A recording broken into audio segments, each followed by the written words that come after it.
2, and we are live right here on Google Hangout for the WyldStyle After Party. And we just joined us, this conversation. We're going to be going over a little bit of the 90s, reminiscing and stuff like that, and football as well, because it is the new season. Finally, college starts next week, and 2 weeks from now you'll have NFL starting. So we have Toast here for the first time in a couple of weeks, and then of course we got DJ Ice, and of course me myself. Wow, man! So let's get this started. We're going to start with a football subject because Toast might not be able to stay the whole time. So,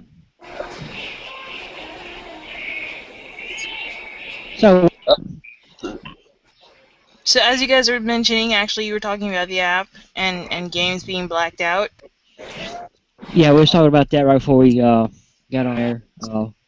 Sometimes all you got to do with guys just mention the word football, and the conversation can go on forever.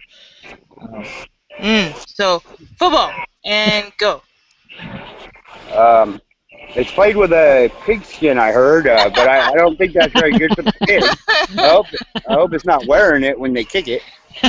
That'd be really interesting. I think I've seen a few either cartoons or pictures where they had a pig actually flying through the air as a joke. Yeah, I would say, well, it's a joke now because they don't make them out of pigskin anymore, really. No, it's leather or... It's synthetic. Yeah, or synthetic one. But anyway, I know that Toast is a big Seattle Seahawks fan. Oh, yeah. Hey, man, 30-something years finally coming to fruition. Yeah. Sometimes it does take a long time. It does. It does. Well, you got to have the right squad. If you don't have a deep squad, then it's just not going to work.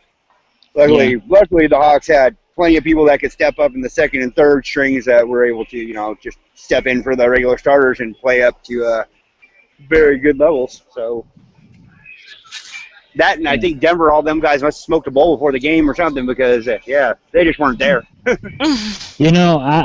I think you're probably right because, I was not expecting a blowout, especially when you had Peyton Manning and all what he has on offense. You'd think they'd be able to keep up. I mean, I know Seattle has a great defense, but if anybody could have figured it out, it would have been Peyton Manning.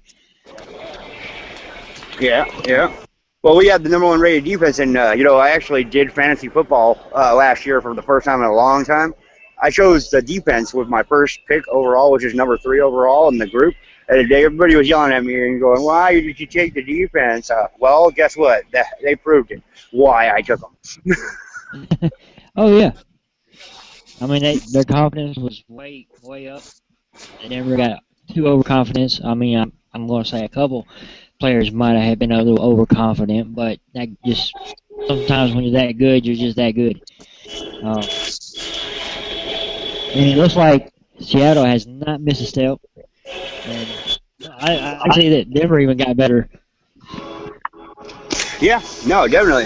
And you know what the thing is too? I foresee the next year or two just a lot more of the basement teams being a lot better. It seems like they've gotten a lot more in tune with the drafting of their players and stuff like that, and realizing that you can't just throw a bunch of people that make millions of dollars together and expect them to get along and play. Oh no. Egos. Egos. Sometimes, like I don't want to mention his name, but I will, I guess. Chris Johnson of the Titans now with the Jets. Yeah. He got paid, got that big bucks, and then he sit on his ass. He was ready to get hurt, so he, that's just my opinion. I know some people might not agree with that, but it just seemed like once he got paid, he didn't want to do nothing. Well, and look at all the stuff that happened with Richard Sherman and Crabtree from the 49ers. That was egos colliding right there. That's all that really was. Oh, yeah. They're both professional players. You don't get to the NFL because you suck. Everybody there plays well. Oh, yeah. I mean, if you get drafted Either that or you get in the walk-on and somehow make the team to let them walk on and you get picked in the draft. You know, at least you got to be in the preseason. If you get cut, you know, someone's going to pick you up. They're not just trying to play for the teams they're playing for. They're trying to get the video there so where they can send it to other teams. They might need an extra person. They might get pulled to another team. Yeah, well, but at the same time, some of those guys stick around because they keep them on like the practice squad.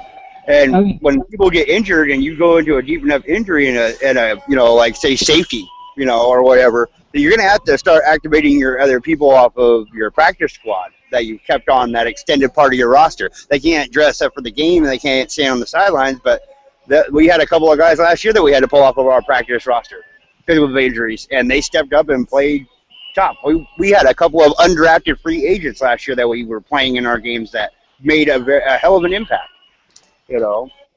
Yeah, but that's because they actually gave them the time. Yeah, I think that Seattle was just so loaded that they could have just pulled anybody off the street and be good. That's how good they were. Well, yeah, well, it just clicked, I think. And you know, there's a big talk about repeat, and I say that's some long odds. I'd like to see it, but I don't know. I just hope that they don't, you know, stink it all up this year. Well, I don't think they will. They're probably going to be back in the contender hunt, and I think that they're probably, if I remember right, they're probably picked to go back to the Super Bowl or almost to the Super Bowl. I mean, y'all do play in a badass division. I mean, when last year the Arizona Cardinals was 10-6 and did not make the playoffs, that's got to tell you something. Oh yeah, well shoot, look at what was it, the season before that, or I can't remember the last one of the times we made it with like what, an 8-8 record or something like that, or 7-6 record. Y'all had a 7-9 record. That was the worst record going into a playoffs ever. Yeah, exactly. That's just crazy, you know. And the teams they all thought last year that were going to be hot and off the charts, they only picked like 2 of them right, really. The other ones that were supposed to be really great, they never lived up to the hype. Yeah, like the Texans, they won their first 2 games and they lost, I think, for the rest of the season. Yeah. It just had to be one of them was the Titans that actually they beat, which but for the Titans, you know, they looking a lot better than they did last year. They're not going to be. I don't think they're going to be a Super Bowl contender. They might make the playoffs. Close to it, be a better contender. I do like what I'm seeing of them. Jake Locker's looking pretty good. He just got to stay healthy. Yeah. Well, Locker's going to be a real good quarterback when he has some years under his belt, I think. He was just finally coming into his own, I think, at the end of his time at when he played for University of Washington for the Huskies. Yeah, he did, and it seems like the Titans like players from Washington because we got Stanky from him as well. I can't remember if it was Washington State or Washington. They got a few others from Washington. So. Yeah. You know, well, and you're going to get bigger names from other schools too. But you know, I like the guys that stay home and usually go to their home schools. You know what I mean? The home colleges, and they end up in the NFL. You know, and they're all about their hometown. That I think is, you know, just some pride that just, you know, seems to be lacking. And then, like I was saying before the show started, you know, the reason more and more fans are going is because I think finally the fans are starting to get into a hometown feeling, no matter what team you root for. There's always been that in certain cities, just not everywhere. Yeah, you know, I'm a big Tennessee ball fan. You know, in the last probably 4 or 5 years, they've been going outside of Tennessee to get players, and it's kind of caught up with them where I'm seeing all these great Tennessee players coming out of high school. They're going everywhere else but Tennessee. And now Coach Bush Jones has decided to go in, and we're getting really good players now, and it's starting to show. And, I don't think I can take another losing season after 4 years of losing seasons when we're not used to losing at all, you know. Yeah, no, I hear you. I hear you, but hopefully you guys are able to turn it around. I just like to see your team get some more wins this year. They had some close stuff too that they lost. That it's all about calls and stuff like that sometimes. But Yeah. but that's the way of the game. I don't like the replays sometimes, but at least they're not doing what baseball did nowadays. In baseball, it used to be what the ump said was the word. Period. Don't argue. That's it. It doesn't matter if he was wrong or not at that point. But now they review every little thing. Yeah, I mean, it's like it's taken away. I mean, in baseball, it's a little different. It takes away from the game because it don't matter whether they was right or wrong. They're not going to change their call. And I was actually watching the Little League World Series a couple days ago, and the umpire called something. I can't remember if he called safe.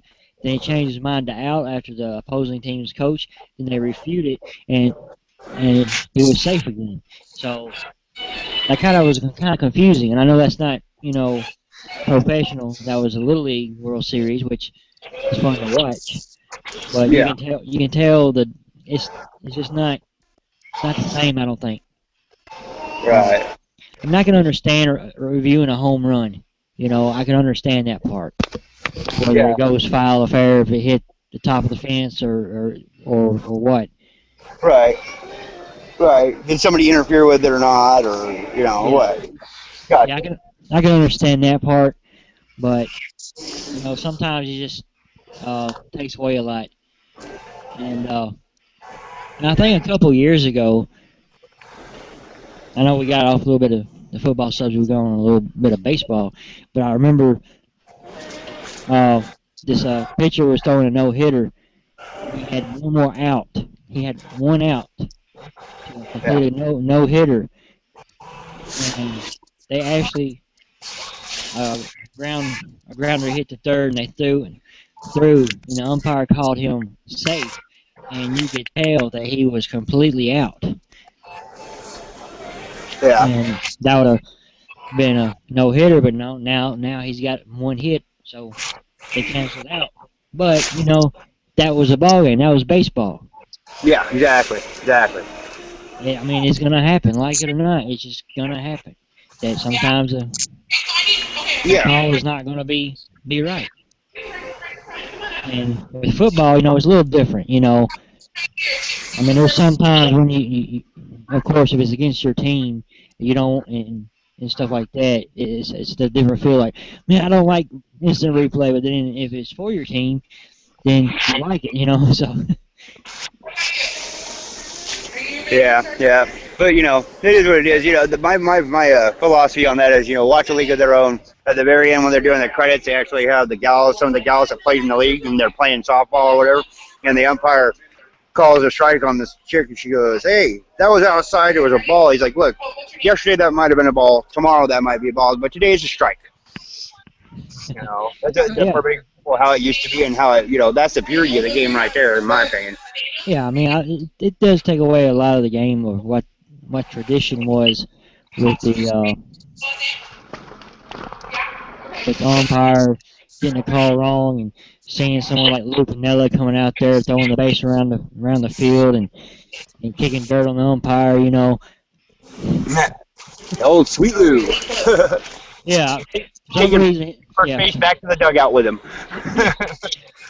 For some reason, I thought of him right when I thought about that. I don't know why. I guess because he was notorious about arguing a call. Yeah. Well, that shows passion for your team and the fact that you're behind your guys and you're like, that's bullshit. Yeah. Or what? But still. Yeah. Even if the call was right and they don't, and something like that. I mean, it's crazy. You wonder why they do it, but then it's fun to see them do it. And sometimes you like, yeah, I can see why he did it because it was a wrong call. But let that umpire know you might want to be right the next time. Yeah. Well, and the thing is, back in the day, with the way it was, if the umpire calls you out on a close play, he's not going to reverse it because now if he does, his integrity's gone. Yeah. So. I mean, because it makes him look bad that he got the call wrong. Exactly. Well, no, because if he's going to reverse himself, how are you going to know that anything he says is the right call now? You're going to start arguing balls and strikes at that point. Yeah, so anyway, I guess we'll go back to a little bit of football. I could not wait for this season because the Titans got a new head coach. We got new players and everything. It's a little bit more exciting. I don't think that the Titans is going to be able to, or going to lose like big time like they was a couple of years ago when they was getting beat like 52-7 or something like that. Yeah. Well, we'll just see. There's going to be some big scores this year. Look for Peyton Manning to prove that he belongs in the Super Bowl this year. That's my prediction. Yeah, I think Denver has basically redone some stuff, got some more players, got some better defensive players, and I think that's might be the difference. I mean, yeah, you can outscore anybody, but the other team is scoring just as much as you. Like last year when they played the Cowboys in Denver. Yeah. That was basically a shootout. Both defenses was left at home or something. I don't know. Yeah, that's true though. But I'm gonna go ahead. I gotta get away from here and I get back to my movie up here at Science Center up here in Seattle. So mural in the park, and I watched Star Trek Into Darkness. But yeah. So let me go ahead and get out of here and say it this way. DJ Toast here. I'll be back on the air Monday, regular time. Hopefully following Maximum Devastation. I don't know what his status is right at the moment. But, Monday, 9 p.m. Pacific time, that would be 11 p.m. Eastern time. Not Eastern time, but I mean Central time. Yeah, Central time. 12 Eastern. Yeah. Anyway, glad you came by, and we'll see you next time. Yep. You guys have a great night, and thank you all for tuning in and listening to, WyldStyle Radio, where the music dares to be wild right here with the Wild Man and with the Ice Woman, DJ Ice. Guys, take care. Enjoy, Toast. Always.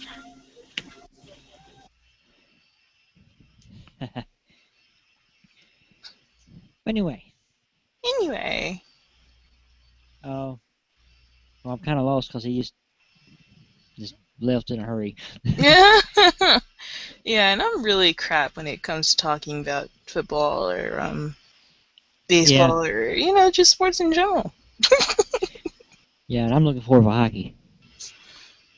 Yeah, well, I've always loved hockey, but I never caught a game, really. Like, I caught glimpses here and there, but for whatever reason, I just never actually watched a game until, you. Yeah, and actually, I just basically getting into it myself about the time as well. I mean, I go in and out of it over the years, just watch the score or something like that. And I think I've been to a few games beforehand, and I liked it. I just never I never had time or just never thought about getting into it that much, or something that happened I wouldn't get into it. But then the last couple of years, I was actually listening to them on the radio, and I went to a game or two. I went to a playoff game. That got me a little bit more into it, but the next year I still didn't, follow them like I did the last couple of years, So now it's like I can't get enough. But it's a fun sport to follow and go see live. I mean, I know that not everybody can go see it and still enjoy it like a lot of people can. A lot of people, it is a sport that if you have to understand it with the live part before you can actually watch it on TV, because it is hard to follow on TV if you're not used to seeing a little small puck that you can barely see. And then when you go see it live, you can actually see what they're doing. You get more into what the rules are, and then you can go and get into it maybe. And I mean, not everybody. I know some people that's gone to a game and so they still didn't understand it, they still didn't like it, or they still can't follow it. but most people I do run into, they said they went to a game and then they said, I went to another one, then I went to another, and I started understanding the rules, and I started understanding how they're doing stuff, and now they're watching it. So, well, yes, consistency is key. yeah, and I think sometimes a lot of people don't give it time. Mm-hmm. Because around here where I'm from, it's been football, basketball, baseball, and we grew up watching it, playing it, and stuff like that. So we know the rules. It's not hard to follow for us, Uh-huh. and I'm sure up there and everywhere with that because we're based. That's basically down here, and now they brought hockey, and some of 'em, still has their little perception. I know somebody would rather have a baseball team than a professional baseball team than the Nashville Predators. Mm-hmm. Uh, but I say no, you ain't gonna trade them. Well, we're down to our only professional sports team now, the Devils, and I saw an article maybe last month or so, or at least within the last month. New coach or owner is like, I'm well aware we're not going to make any money this year. I'm like, oh, that's good. Yeah, sometimes it does happen, especially on a rebuild. I think the Devils are on a rebuilding process. Yeah, I think I read that. Oh, they got a That they new are. goalie and stuff, and they're an older team. A lot of their players are over 30. Yeah.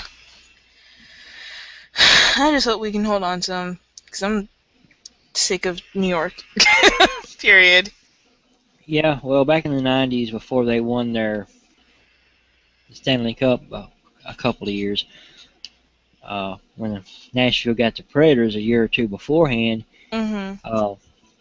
I didn't know this. They mentioned it that the Devils almost moved to Nashville.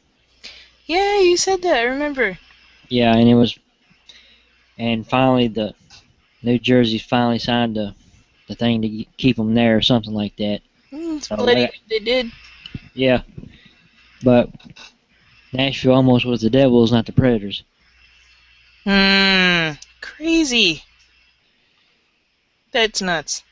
Yeah. But I'm glad anyway, they stayed. It.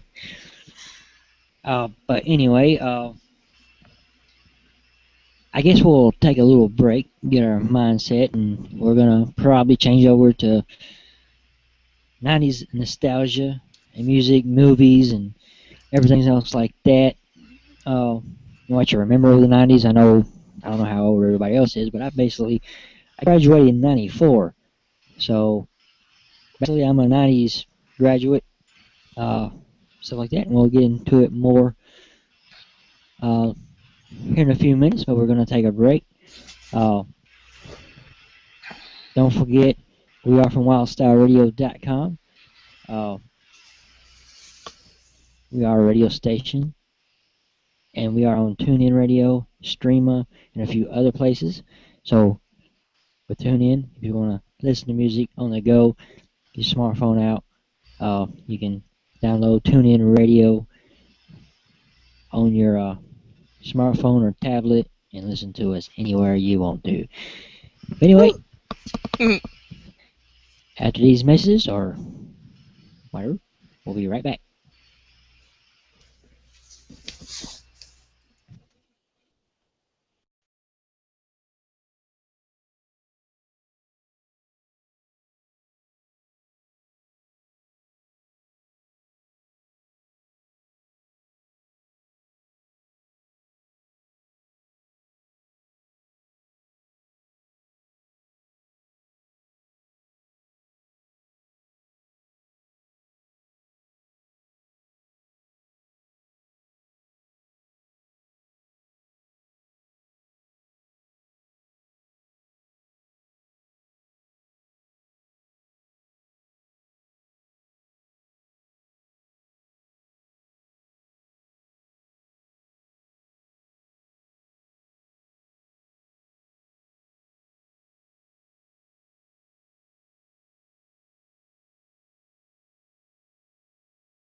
All right, we are back,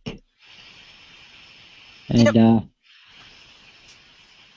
I do got a question. Can y'all see the showcase link? Let me open the showcase. It says no featured items yet. Check it back again later. Really? Yeah. Huh. We'll have to, Work on that. Just like we gotta work on the questions and answers. yeah.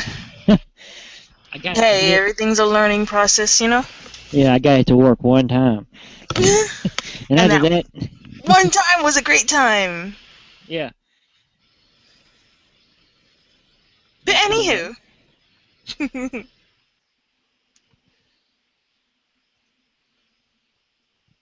And then silence. Yeah, silence. Oh, I'm trying to get off on view. Oh, that's right. I was in the middle of that. Yeah. So, Wait, no, it says I'm off, but I still see it. Application not responding. We'll go not respond somewhere else. Alright, well, let's get it back to our new topic, which is, I guess everything 90s, I guess you could say. Yeah, man. Well, what do you remember about the 90s?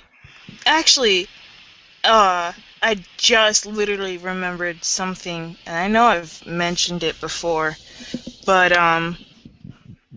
let me just do a quick Google before I open my mouth about this and be like, yo, that was the best thing ever. Best thing ever, then also. And it's not in the 90s. Well, even if it's not in the 90s, you can go ahead and say it anyway since it's on your mind. No, it was in the 90s. Ha! Very late 90s. It was Celebrity Deathmatch. Oh, yeah. I used to watch that all the time. That was just fun. Me too, man. That was the best show ever. It was horrible, absolutely terrible, but funny as all get out. I think they need to bring it back. Yeah, seriously. I mean, I heard somewhere along the lines that they were, and then I don't know what happened. Yeah, they probably couldn't get enough, I guess, I'm trying to think of how to really say it. Interest or... Yeah, interest or into it, or they might think, well, that's just too old. I mean, look at all the other stuff they bringing out, you know, that used to be, you know. Yeah, I mean, I think if they brought it back, it would make a huge comeback, I think. Yeah, they could at least put it on YouTube or something. Yeah, seriously. I mean, then again, it seems like TV's turning into nothing but, quote, reality shows, unquote. And so, you know, you're not going to get this super fake reality or anything worth watching anymore. Yeah, I mean, really, I only watch TV for just a few things, you know. Yeah. One of the things is not reality shows. I mean, there's a couple of them that I might watch. I mean, sometimes I do watch Pawn Stars or something like that, but Yeah. only just for maybe a couple of shows on the reruns when it's like late at night, nothing else to watch and stuff. But yeah, 90s. There was a lot that happened in the 90s for me just because I graduated in the 90s, and of course, here in about a month, I'm having my 20-year class reunion. Woo! 20 years! And I'm sitting here going, how can it be that long? You know, it just was like yesterday. You know, we just got our diplomas and stuff, and I think it's one of them things where, I mean, I know some people don't agree with me on this one. I know a lot of people do. Can I go back to school? You know, I remember when I was a kid all the way through You know, I can't wait. School's over. I can get out of school. I can't stand this place. Uh-huh. Then after you're out, you're going, I want back in. You just don't realize how hard life is. And you think that high school is hard, which after it's not really that hard. It's Well, simple I compared didn't to. have a easy academic career as it was anyway, so either in or out of school, it's the same for me. But yeah, I know a lot of people definitely peaked in high school and they loved high school, want to go back and such. Well, at the time I didn't like it. The only thing I liked was band. That's all. That's what I love. But the rest of it, I didn't really like. But Yeah. then after you get out, at least I got out, and I'm going, man, life was so simple when you was in high school. School, period. I mean, you didn't have no bills coming in. You didn't have all the hoopla and whatever. Yeah. Worried about money. You're not worried about money. You're just worried about going to school, learning, and whatever, and hanging out with your friends if you had any. Or That was definitely you. I worried about money every day. But no, seriously, every day it was I was worried about money, I was worried about the house, I was worried about my mom. I mean, when the Trade Center went down, one of the targets was the United Nations, and I was so afraid for my mother all the time. Not just because of the 9/11 attacks, but prior to, you have all these extremist groups. They do their little protests, but every once in a while something crazy went down at the UN. So I was always worrying about my mom. And since it was just the two of us, we had gone through a house fire, and I was worried about people, messing up the house. Because if she wasn't there, it was me and whatever, So definitely did not have a carefree academic career. well, yeah, I can understand that part. Every day you got to worry about somebody terrorizing or trying to blow up the place. So that has to be kind of crazy. And when I was actually in elementary school, my mom got into a really bad accident. She got hit by a drunk driver while she was walking across the street. Just got off the bus, and that kind of traumatized me. I think probably from the entire of my academic career. Now that I think about it, and so every day from the time I was about 7 or 8 years old, I was in constant fear for my mother's life. Yeah, I bet. Something like that can make you think about life. Yeah. Yeah. I guess the worst accident I've ever been in. I've been in a couple, but it wasn't really that bad. But the worst accident I was in was on what you call a dirt road around here. Right now dirt road is kind of popular just because of a couple of songs out there. But the one bad thing about a dirt road and driving on it, actually my car was in the shop for the same reason this car crashed. Oh. Front wheel drives has what they call a CV boot. Uh-huh.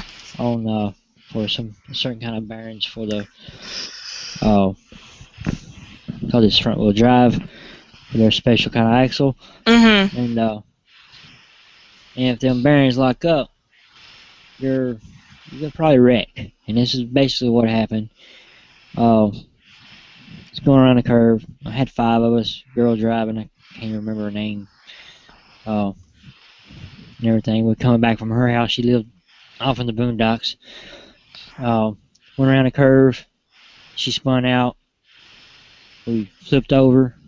Mm-hmm. And when it was all done, when I got out of the car, which I got out pretty easy just because if it wasn't for the tent on the back window, I would have probably been thrown out and I probably wouldn't be sitting here right now. Oh my gosh. Yeah, so the only injury that happened, I had a little cut on my top of my head. It wasn't that bad, you know. Just Hmm. didn't even need stitches. Just put a band-aid on it, whatever. Uh, but It sounds like one of those old, put some dirt on it, you'll be fine. yeah, but you know, it made me think for one reason, because when I seen the car where I was sitting, the roof was caved in all the way down to the window. Wow. And if I would have had my seatbelt on, I wouldn't be here. Oh my But I gosh. was I was in the back seat, and I'm not very. And I know wearing your seatbelt is a good thing to do, but if you're in the Hmm. back seat, I would never make you put your seatbelt on. Uh, my mom had a friend as well when I think I was probably about 10, 11 years old, Hmm. and her friend had three kids just about my age, and she got hit head on. And back in those days, you know, the back seat only had the lap belt, and they didn't have the shoulder. Right. And when it did, her kids went forward into the lap belt, and it broke all their backs, and they died instantly. Oh my gosh. So yeah. So I mean, I'll say this: seatbelts will save your life, but there's still like a slim chance it won't. So Hmm. So anyway, back to lighter yeah. reminiscence. Reminiscence, you know, sometimes I guess that's what happens when you reminisce. Sometimes you get on the wrong memory. No, not And, wrong memory. I Just. mean, not wrong, but you know, more of the dark side. Yeah. Yeah. Speaking of movies, what was like? What's a movie from the '90s that you really remember, like you absolutely loved? Hmm, that is a Question. yeah, that's a good question. Well, let's see. We had The Matrix. Yeah, Matrix was pretty good. I mean, I wouldn't like Mister. I love the Matrix so much. I'm gonna go out and buy every movie. Oh, Well, I only saw the first one, and the first one was, mind blowing and totally awesome and all that other stuff. But then, like, I didn't see the second or third, but I heard they were pretty terrible. I liked all three, Yeah, but the first one was the best one. Uh, that's and usually the case too. yeah, that's basically usually the case with most movies. Like the first one or two is your best two. Then after that, you know, you don't want to get the well, some people call it the Jason effect. They call it about Friday the 13th Oh, and stuff like that, where they have like 10 or 12 yeah, movies, and after like the third one, you're kind of like, just shut up. yeah. You know, Well, I think for me, one of my favorite movies that came out, and I don't know if I'll ever get flack for this or whatever. Definitely one of my favorites was Titanic. And people are gonna be like, "Oh, it's only because of what's his face, Leonardo DiCaprio," and I'm like, I actually no, it's not. It's really not, because I remember learning about the not the movie, the ship in sure. No, I'm joking. I remember learning about the ship when I was in third grade, and the movie came out when I was in fifth grade, sixth grade, somewhere around there. And I was just totally and thoroughly obsessed with this ship. Every time they had something on Discovery Channel, I was watching it. If it was on the History Channel, I was watching it. If it was a children's book, I read it. If it was a black and white movie on AMC or TCM, I watched it. I read everything I could find out about this bloody ship. And then when the movie came out, I was like, oh my gosh! Total fangirl moment all the way up to the movie, through the movie, and I was definitely one of those stupid people crying at the end. But it wasn't because Oh, Jack died or whatever. It was because all those other people died, and you saw, yeah, kids in the water, babies in the water, and all that yeah. other That stuff. was. I think that was the saddest part of the movie. And Yeah. now I didn't go to that certain length to get all into the Titanic myself, but uh, Yeah, I don't think too many people have. and I will say it's a great movie. Don't and the whole storyline and everything was awesome, especially if and I do remember when it came out on I would say DVD, but it came out on VHS. Yep, it was VHS first, Yeah. and I have the VHS collector's edition, and I have the DVD collector's edition. That's how terribly pathetic I am. But go ahead. Oh, well, basically, I had a friend's aunt that done the pre-order at Blockbuster. Oh wow, Blockbuster. Yeah, back in those days before Netflix and stuff like that. If any kids see this and say, "What is Blockbuster?" I know, right? I mean, man, I guess that's how some of our parents feel when Yeah, they don't. something and we look at them like they're from Mars. Now we're gonna get that treatment. Yeah, I mean, you say Blockbuster or any other kind of video thing. Yeah, kids today only know Redbox. Yeah, that's the only. I was about to say that they only got Redbox basically. It's Yeah. very similar, but you can just go to where it's at and keep it for however long you want to. You just gotta pay extra, whatever. Right. And I think if you keep it for so long, it's yours. Oh, really? Yeah, I can't remember how long. And basically, it's the price of the movie. Basically, I mean, by the time you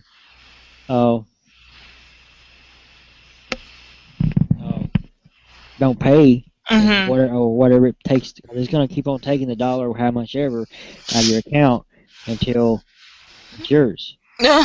So, and I think it kind of added up to where like you bought the movie at the store. So they're gonna get the money back. Yeah, right. One way or another. Yeah. So anyway. But that's a '90s thing, though. Like weekend, Friday night, Thursday night. You're like, let's go to Blockbuster, and it was an experience. You go to the door. The person in their blue polo greets you, and you say hi, and then you duck anybody you know. Yeah, well, I stopped going to Blockbuster though after I can't remember how long after that. Yeah. And it was so long that I didn't even know Blockbuster closed down here. Oh wow! So, hey, Blockbuster's gone. But anyway, it was either I had a late fee or something I didn't pay or something like that, and they turned me over to the credit bureau. I said, over $4? What? Wow. All you had to do was ask, I'd have gave it to you. Seriously, that's messed up. Yeah, so I said, y'all ain't gonna get no money. I don't care. I'm done with you. I don't blame you. That's crap. But we had another couple of video places there, around, so it's not like there was the only one around. Right. But anyway, when I talk about the Titanic and Blockbuster and stuff like that, so I went and got it for her and her niece. And that night we snuck and opened it up and watched it. Did you fast forward to the car scene? No, but actually I don't know if I knew that until I watched it. Oh. Yeah, it was one good moment if you was a guy. Yeah, I can see how the rest of it would be boring for a guy. Yeah. Well, I was into it. I mean, I don't mind movies like that myself. I mean, none of everyday experience, but No.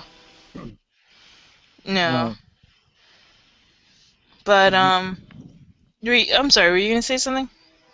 I was, but you can go ahead. No, go ahead, because I'm changing it. Oh, okay. Well, I was about to semi-change it too. Oh, go ahead. I talk too much.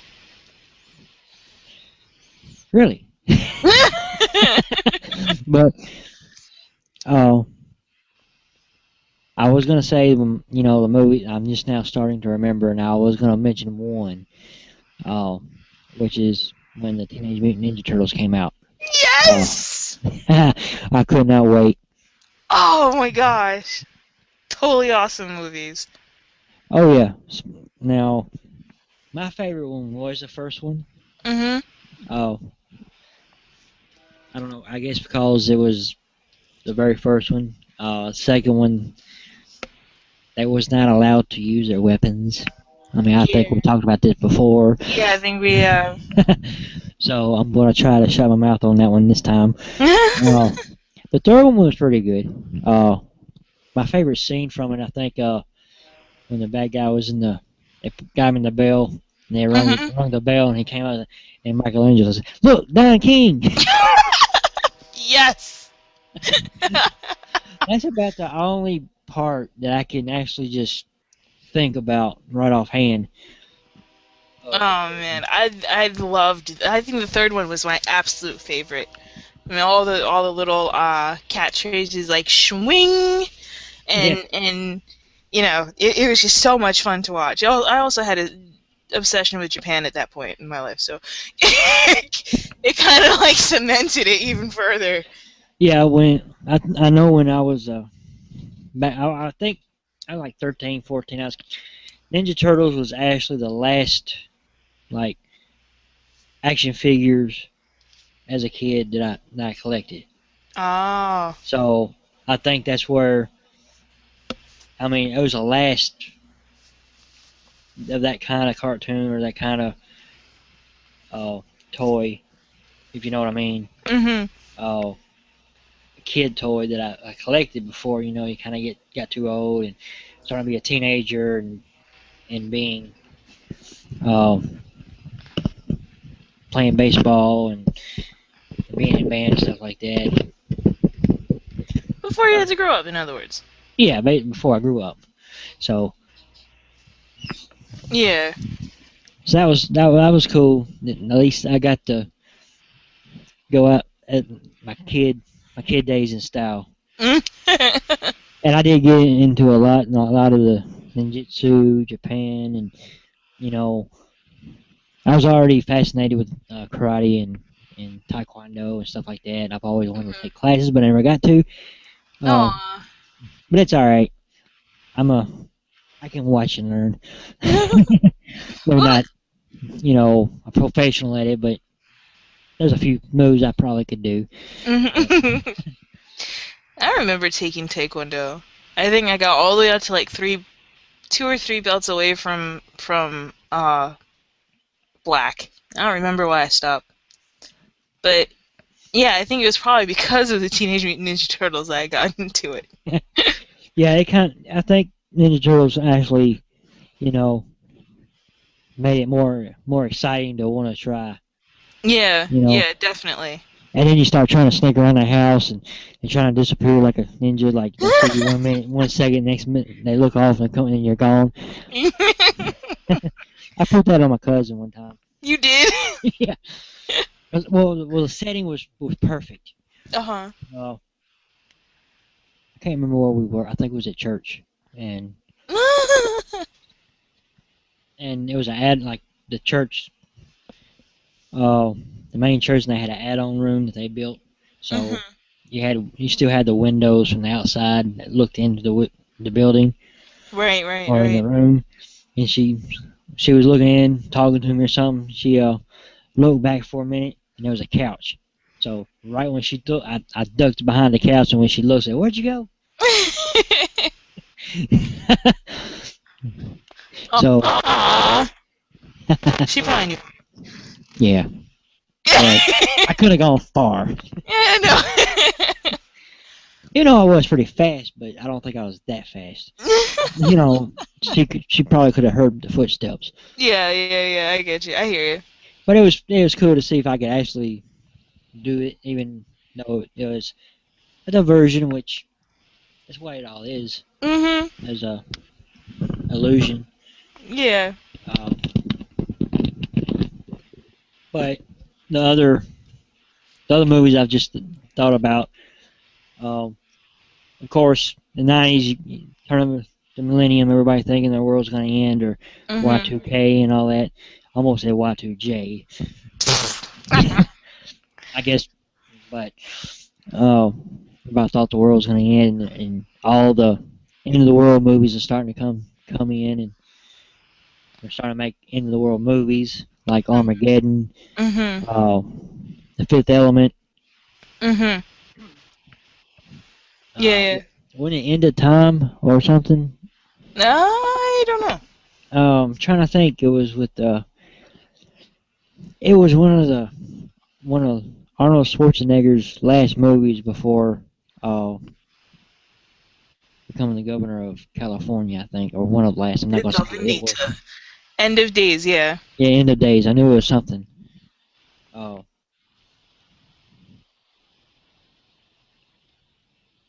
I think my favorite two, and of course both of them was Bruce Willis.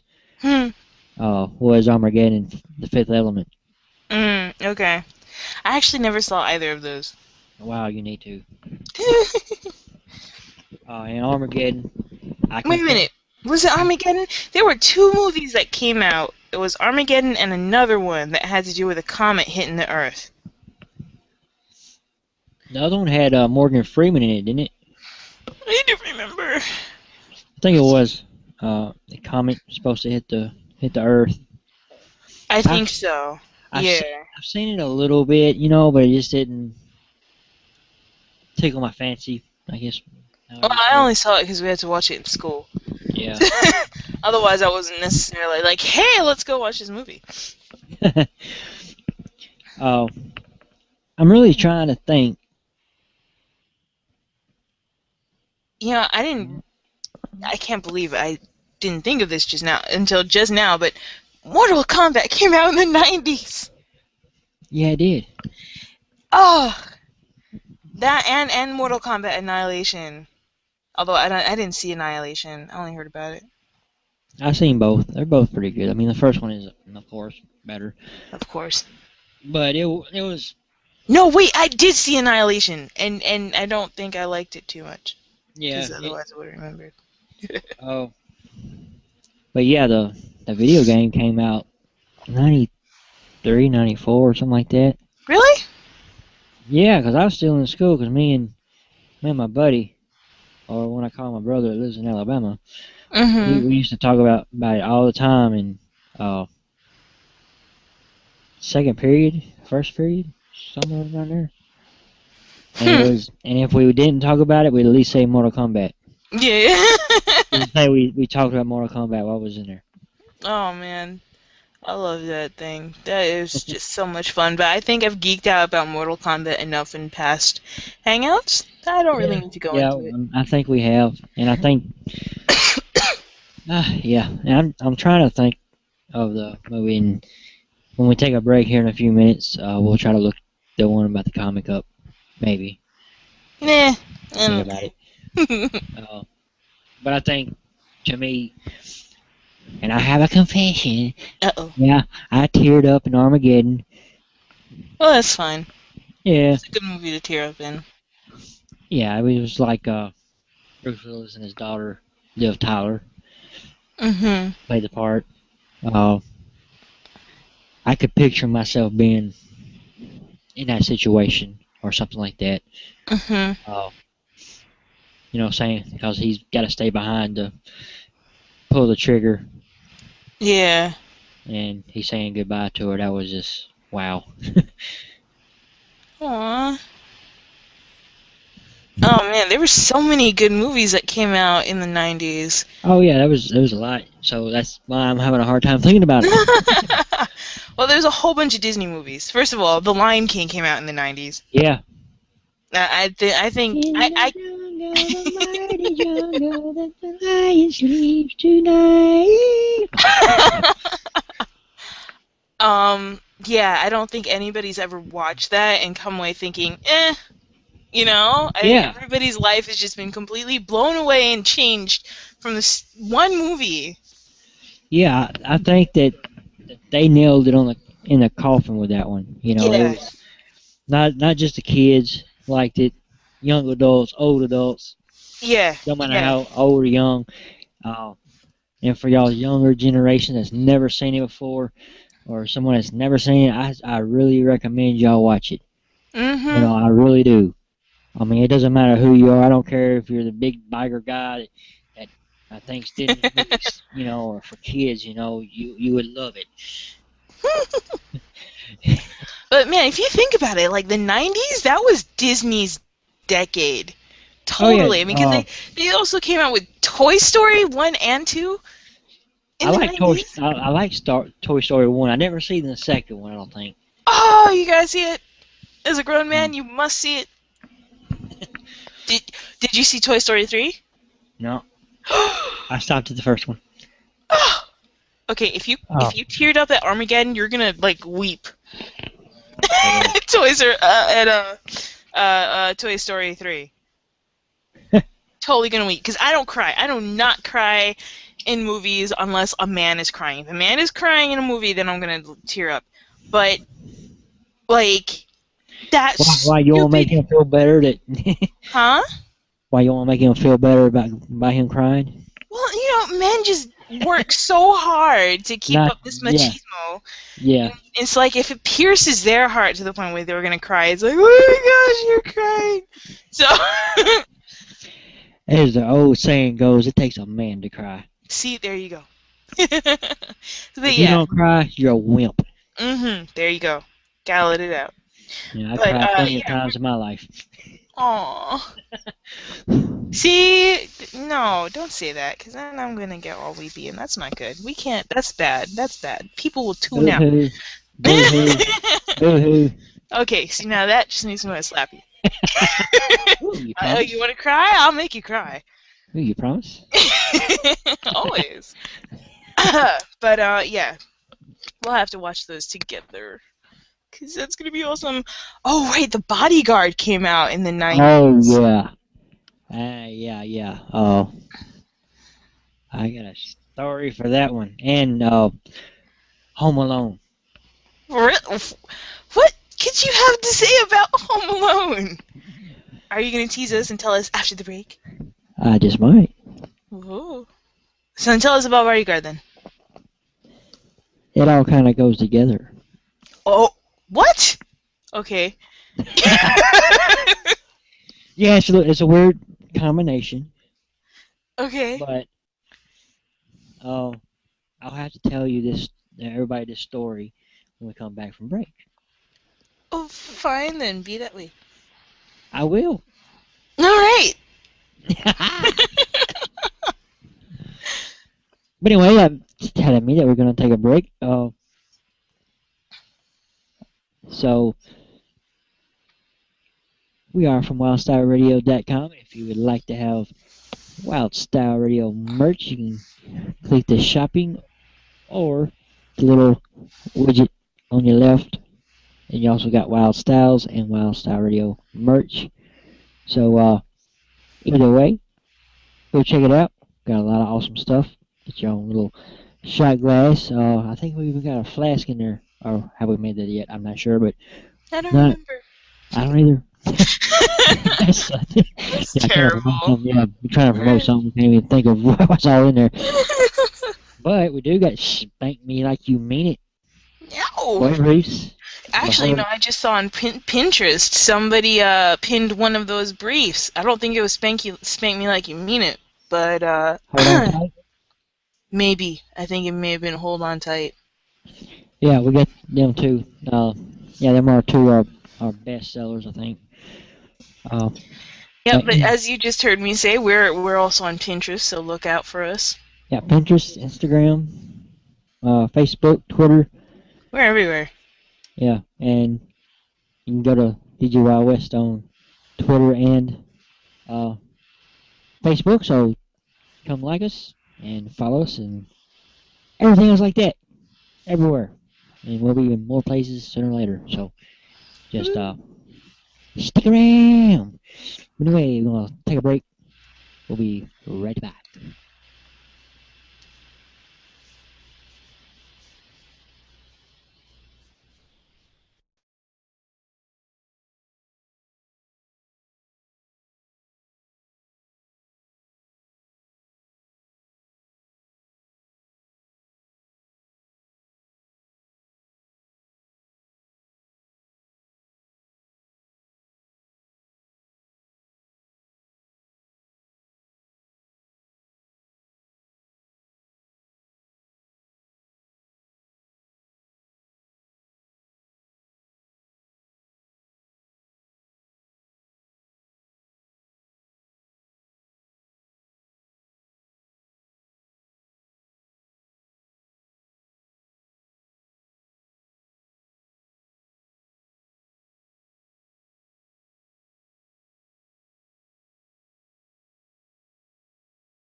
Okay, so if you find yourself on the go and a little thirsty, we have something just for you in the Cafe Press WyldStyle Radio Shop. It is the Mini Flask Necklace. You never know when you need a drop of goodness to go with you. Anyway, just something else we'd like to let you know. We have an affiliation with Amazon. So if you love us and want to hear us to keep going or something to that effect, from day to day, week to week, and you love to shop on Amazon, click on any of those banners on the site. We get a little kickback, and it helps the station going. So, yeah, go Amazon from the site. Yeah. Amazon. Amazon. You know, I totally had that to go differently in my head, but apparently my brain and my mouth are just not working. They're Yeah. arguing with each other, apparently. Yeah, now you know how it feels sometimes. And you do it so well. I would never be able to tell. Uh-huh. I'm actually being sincere in that. I know you're trying to be sincere, but I know myself, and there's a lot of times when I got something in my head, and I'm like, oh, I'm going to say it, and I say it, and it don't come out the same way. I know. Wow, I can't even talk now. It's just... Yeah. So anyway, on with your bodyguard and Home Alone story. Should I say that? Yeah. I'm gonna hurt you. I really am. Well, all right. Well, come to think about it, I'm not really sure if it was two movies or we saw another movie, and I can't remember the movie. But I know when teenagers, me and my friends in the band, we went to see both The Bodyguard and Home Alone, back to back at the movie theater. Ooh, theater hopping? Yeah, that's basically what we did. Well, no, we watched the whole movie, and the next one came on, we watched it. We didn't theater hop. I'm someone that says if I want to watch this movie, that's the movie I'm going to watch. I'm not going to watch this movie and then get all confused on where you're at. So. But there was a time when we I think we was juniors, and we was kind of upset at the band director because we got a new band director and stuff, and he was a total douche. And and I'm one that does not like to miss anything I'm supposed to be at.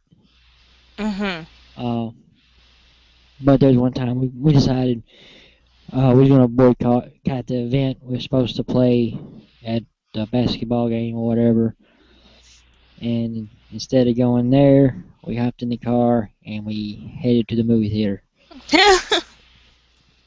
I'm not sure if it was at that time when we watched it, or it was another time.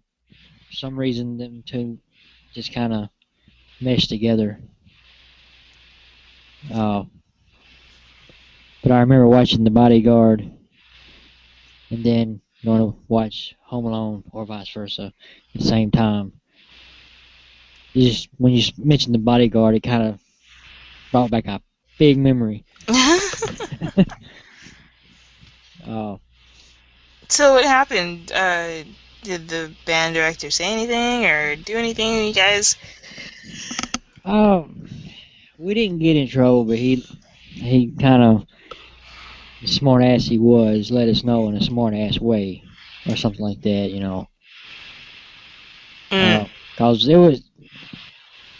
Cause not the whole band was a pep band in basketball, only like maybe 10 or less people.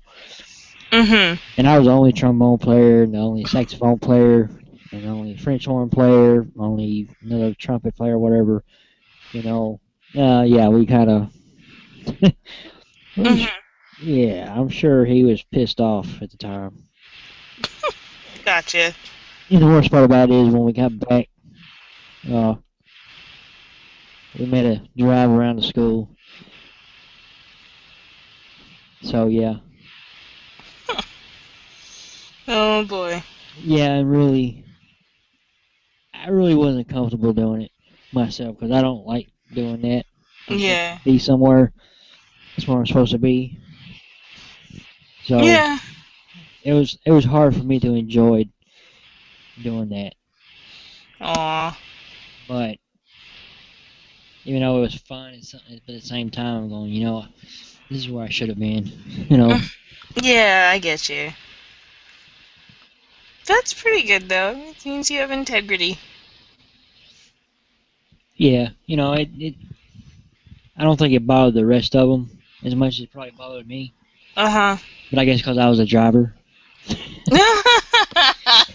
You're driving the getaway. Yeah.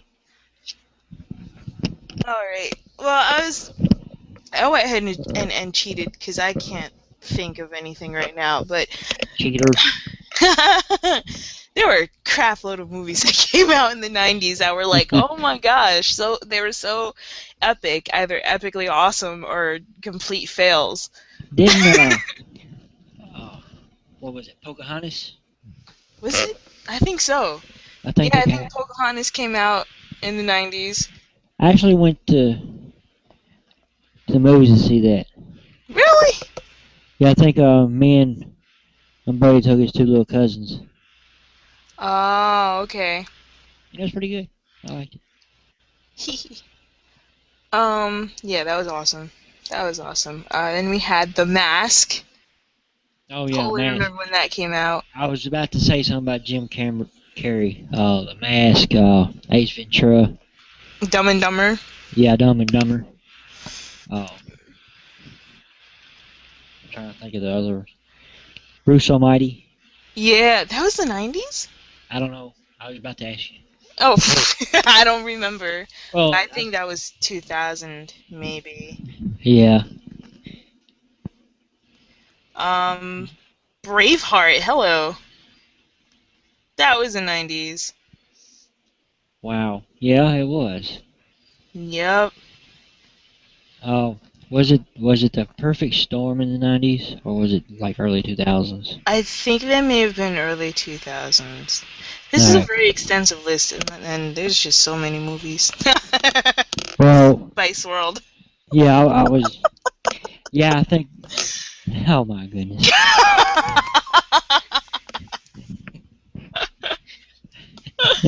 Oh my gosh. Oh, I don't think I've seen that. If I did, I was forced to. Oh my gosh. That movie was so terrible, but it came out when it was, girl power and everything, man. I mean, the Spice Girls were huge. They had their own bubble gum with collectible stickers. Oh wow. I know. As I'm saying this, I'm wondering if I really want to say it, because then that would mean I participated in the craze. Well, you might as well now, because now, you... I know, it's not there, I can't do anything. Yep, I totally remember running to 7-Eleven with my friend after school and buying the bubble gum to see what sticker I got. And, it was terrible. We were so obsessed. And then the only thing I remember from the movie is the girls are on their tour bus, and I think Posh Spice is like, which one should I wear? The little black dress, or the little black dress? And either Scary or Baby Spice is like, the little black dress. And she goes, that's what I was thinking. And then the other part, only other part I remember is I think at one point they had men dancing with them with buttless, cheekless chaps. Yeah, that was a terrible movie, but it definitely came out during their time when they were just totally on top. Well, of course, they made their money when they could. Yeah, it was fun listening to them. I mean, if I hear Spice Girls song, I'll totally jam to it. I don't care. I get you see you jamming to it. I really can. One day you probably will. Woo! bet you can't guess which one was my favorite Spice Girl, although I don't necessarily think you care.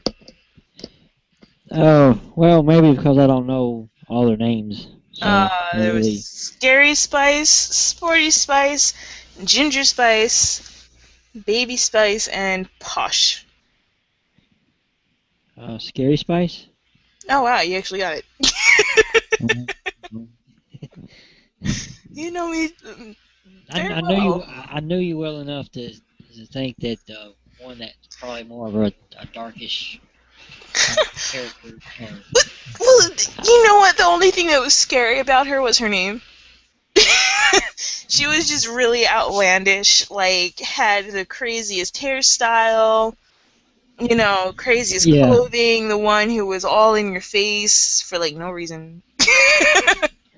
Oh yeah. I mean, sometimes the one that you think that, all right, Scary Spice is supposed to be like looking like the Wicked Witch of the West or something, but yeah, probably the No, prettiest one out of them. You never know. but I think she was. I think she was very attractive. Well, I think I just what? can't remember what they all look Um, like, so. well, here's the easiest way to remember her. She was the only black one. Okay. Honestly, that's it. Cause, and then of course, everybody knows who Posh Spice is, regardless if you like them or not. Victoria Beckham. Oh yeah, I've heard of that. It's like, there you go. But well, since you mentioned Spice Girls, there's another little band that was so hot back then. Oh? NSYNC. Oh. I was not on the NSYNC bandwagon. Well, I wasn't either. That didn't mean I had to Kinda be glad. around the kids that just fell all over them. Yeah. Like, oh, if I hear another NSYNC song, I'm gonna kick somebody's ass. No, I'm I gonna was the take the Backstreet CD and Boys. break it. I was Backstreet Boys all the way. And Still I was about to am. say something about them too, probably. I always got them mixed up with Backstreet. Yeah, that's because, I think, no, the Backstreet Boys were out before NSYNC, but Backstreet Well, Boys blew up around the same time that NSYNC did. yeah, but there's also a group called Blackstreet, I think. Yes, there is. I think Dr. Dre produced them. Mm-hmm. They had a couple of good songs. I don't remember. You probably heard me play them a couple times. Oh yeah, most likely. But I'm actually really, really terrible when it comes to song titles and artist name. You would probably know No Diggity. Oh, yes. Yeah. The other one was a slow song, pretty good. I can't remember the name of it. Well, now that we're on the topic of music and sort of kind of with movies, I'll never forget Seal coming out with the theme song for the Batman movie. Yeah. I think out of all the Batman movies, I think that was the best song ever written for a Batman movie. Mm-hmm. Absolutely. Seal knocked it out of the park, man. Yeah. Yeah, he did. Kiss from the Rose. Blackstreet, other one that you might know is Don't Leave Me. I don't know if you know it. It was a good song. It was like, they only had like two good hits, which was that one and No Diggity. I'm going to have to listen to it when we go on break again. I know as soon as I hear them, I'll be like, oh, I know that song. Like, duh. Yeah. But yeah, like I said, I'm really terrible with song titles and artist names. A lot of times, good reason for me to not DJ. don't feel too bad. I'm the same way. If I haven't heard, like, there's a lot of songs I don't know who sung them, or I can't remember who sung them. Mm-hmm. I know the song, but I couldn't tell you who sung it, so I couldn't, go find it or anything, or vice versa. I know who sings it, but I can't remember. I don't know the song title, so it just makes it harder to look up and stuff like that. So yeah, that song, I think that's the hardest thing sometimes, especially when you deal with a lot of music. There's a lot that you're gonna forget whether you like it or not. Yep, pretty much. And no matter how many songs you got, Yeah. someone's gonna request a song or something else like that, and you're still not gonna have that song. And you think that you got that song. Yeah, but we work quickly behind the scenes and get the people what they want. Oh yeah, and the opposite is not thinking you got the song, but you got the song. Oh, and then you go and buy it again. Yeah, you'll buy it again. Like now I got two. Yeah, Then I got exactly. 3. Then I got 4. Then I got 5. How many times do I get that song? See, at that point, you're just terrible. Then I mean, I think you might hate that song if you buy it 5 times and forget you have it. Yeah, but that's what happens when you get so many songs, I think. So. Yeah. But anyway. But to go back to music and movies, actually, I mean, I know this is I'm probably gonna reference them like 30 other times tonight. But Disney, again, they just killed it. They totally killed it with music in the 90s. You had Beauty and the Beast with Tale as Old as Time. Oh, yeah. You had every freaking song from Aladdin. And every song from The Lion King. Yeah. Oh, and what's that other? Under the Sea from Little Mermaid came out in '89. Oh, okay. Yeah. Close enough. Yeah, definitely. But you had Pocahontas, Colors of the Wind, Tarzan. Even though I wasn't that crazy about that music from Tarzan, I mean, people might want to throw rocks at me right now, but the only song from Tarzan that really stuck with me is the one that the chimps had going. I mean, not chimps, the gorillas had going during the scene where they're like trashing the what's it called? It's Jane's campsite. And they had like a little scat type thing going, and that was cool. Otherwise, I think all the other songs were like super forced. Like there's this one song that the mother's singing to Tarzan in the beginning, and it just sounded so out of place. Like it did not fit the moment they were building. Maybe the words kind of did, but the melody didn't. I don't know. It was just really weird. But yeah, other than that, you had just amazing stuff coming out. I mean, Can You Feel the Love Tonight? Yeah.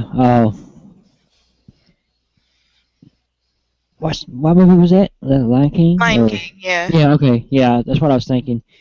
And a Wombo. Oh man, what's funny about that song?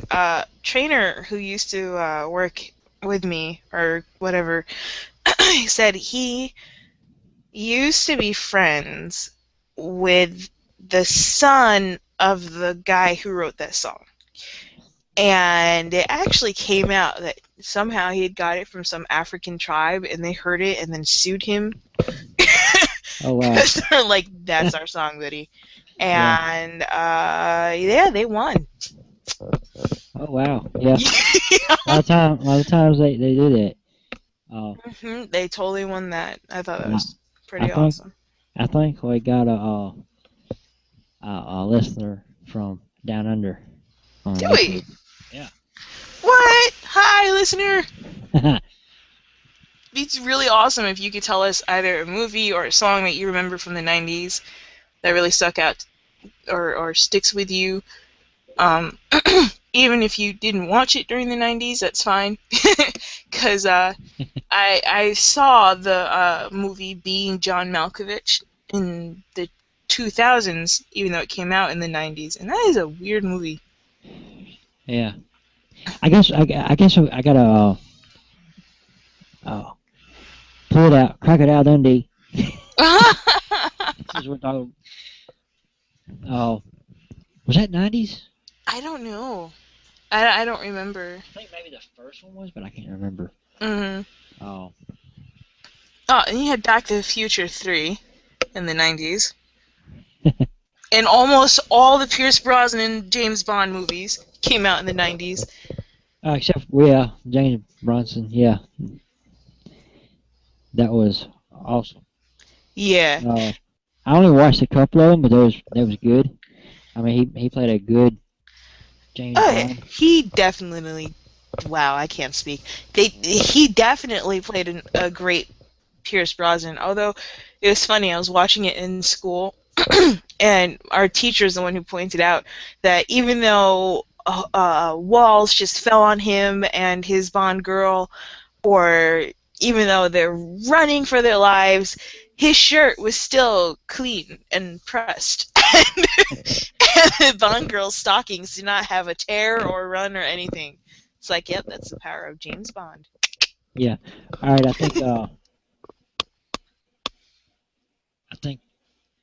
Down Under. I mean, I know this guy. It's pretty cool. He's actually came to see me one time. His now wife used to live up here, and she now lives with him in Australia, in Tasmania. Oh, wow. And stuff. Hi! And also, he DJ'd for us for a while at Dirty D's, and he might come back. Really? Yeah. Who is this? Well, if you go on Facebook, he's commenting on Facebook. Oh, okay. Teddy Bear, I think, was his DJ name. Oh, yeah, that's totally before me. He's mentioned Ken Laszlo and Danga Jane. And if you got Google Plus or on Hangout, you can add me to your circle, and I'll add you to either listener, or if you want to be a guest one day on the show, you can be. Just let us know. Email us, of course, on Facebook or at ownerwildstyleradio.com or WyldWestWSR@gmail.com. And he just said hi, so. Hi! I think that's my third time saying hi. If I say one more, he might think I'm a little nuts. I'm sure he's used to it. I've been down to Tasmania before, so. I'll take your word for it. Yeah, we'll have to go one day once we get rich. That'd be nice. Yeah. And then we go to England and all those other places, but that conversation is for offline. Yeah. So I don't know. I mean, there's so many movies that we could talk about that came out. I don't know who else saw this. I don't even know why I saw this. But to Wong Fu, Thanks for Everything, Julie Newmar, with Wesley Snipes and Patrick Swayze and John Leguizamo when they're drag, basically. Drag. Oh wow, I can't remember. I don't think I've seen it, but I know the movie. Yeah, I remember bits and pieces of it, but I do remember seeing it and then wondering, why am I watching this? I think I was like 10. But for all of you Stephen King fans out there, that's when Misery came out, 1990, with Kathy Bates and James Caan. I don't know how to say his name.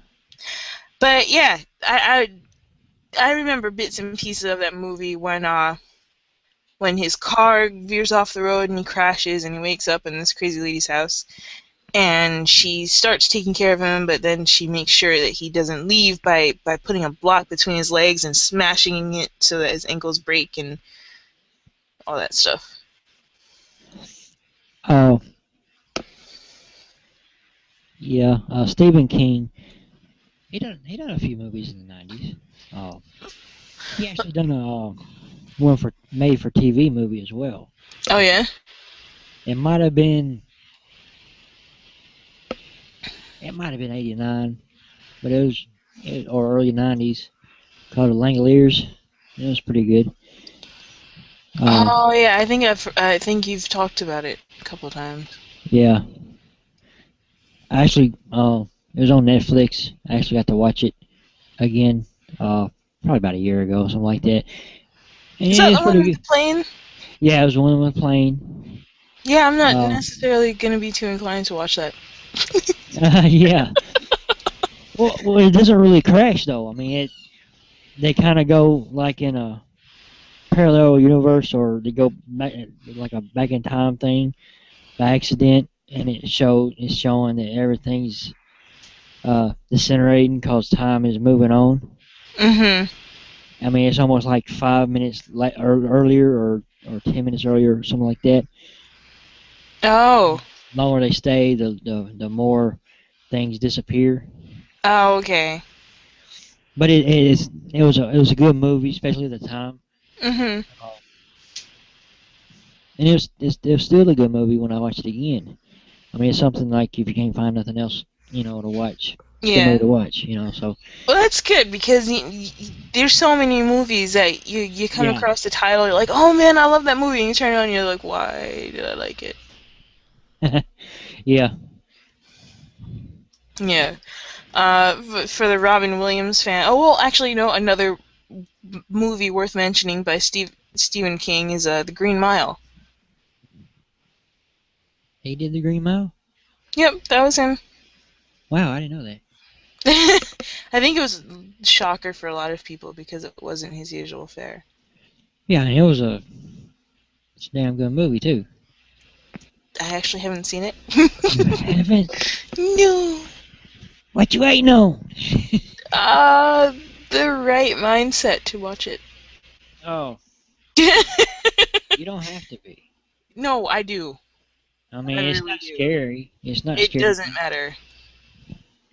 I really, I really have to be in a certain mindset to watch like heavy movies or deep, intense movies, because then I'll dream about them, and that's not Well, fun. I can understand that.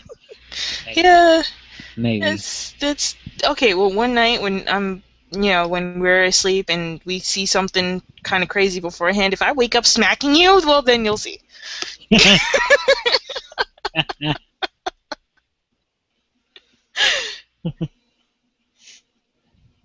Oh wow. Oh well. Could be worse, I guess. Yeah, I did accidentally smack you this last time. Actually, I kind of hit you a couple times. Did you? I think I did. I mean, it wasn't hard or anything. It was all accidental. Yes, I smacked you and I accidentally kicked you in the face. Why do I not remember this? Because it wasn't that hard. I guess not. Wow. Hey. Another room one day. Come out with a black eye.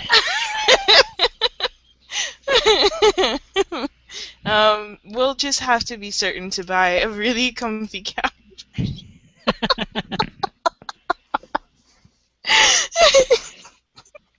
Yeah, go to work and say, what happened to you? Don't ask.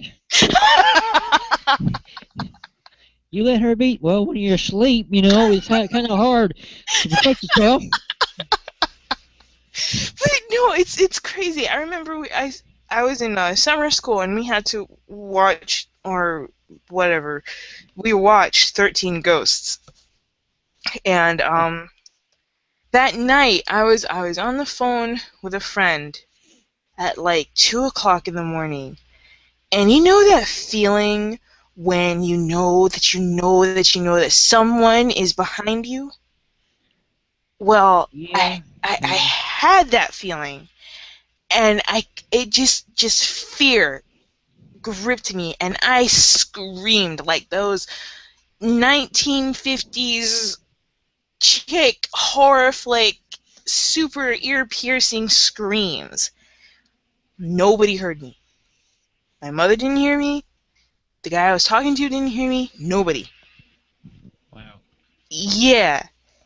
So, that being said, if it is something intense or graphic or whatever, I really have to be in the right mindset to watch it, because otherwise it'll bug me for days. And it's nothing, I'll try to do everything I can, and I'll watch something intense, and then I'll watch something stupid afterwards, but it'll still bug me.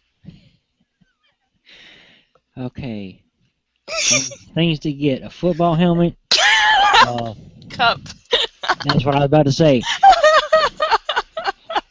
Yeah, I would like to protect them more than anything.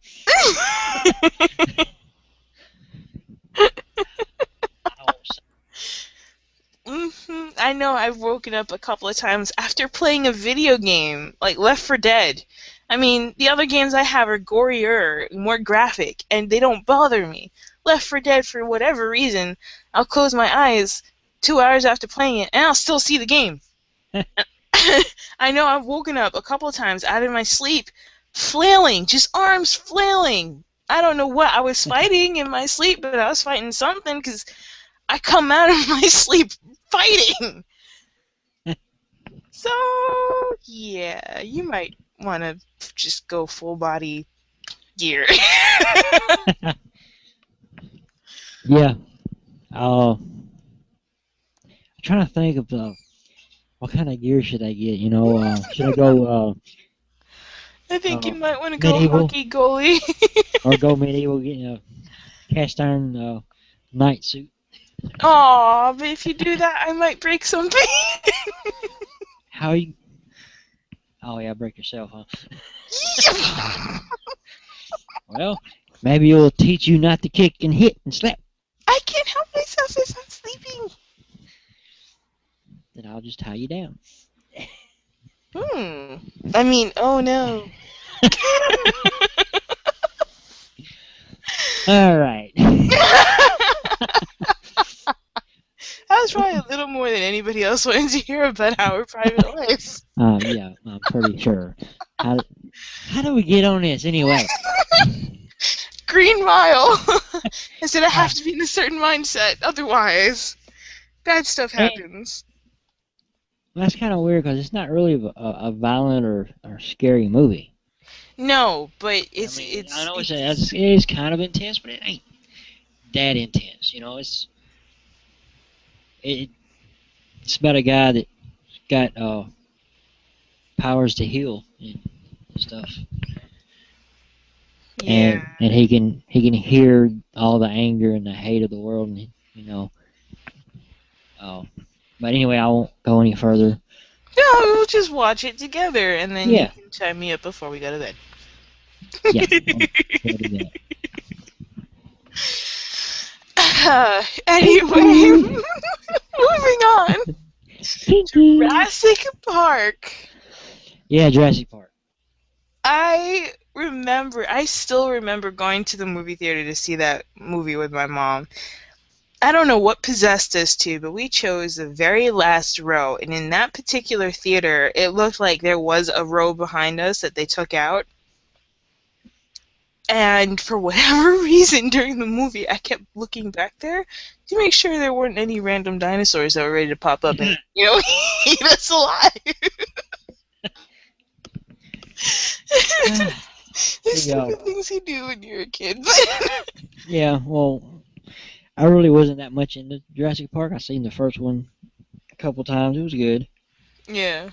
I'm not sure if I've seen the second or third one. I think they're coming out with another one, aren't they? I think so. I swear your phone, dude. Quagmire. Gosh.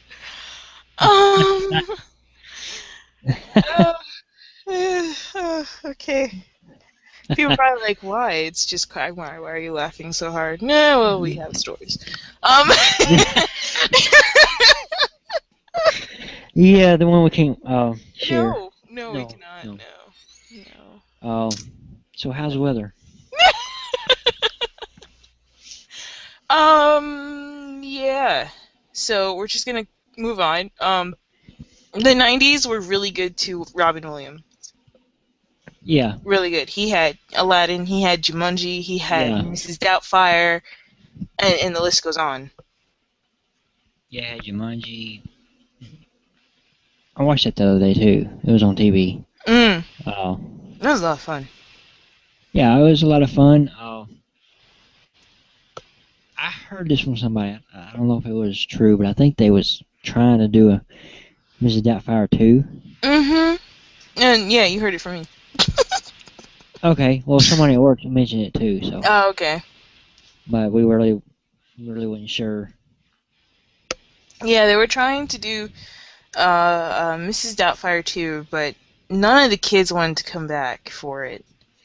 Yeah. And I was really curious how they were going to do that, because I think at the end of Mrs. Doubtfire,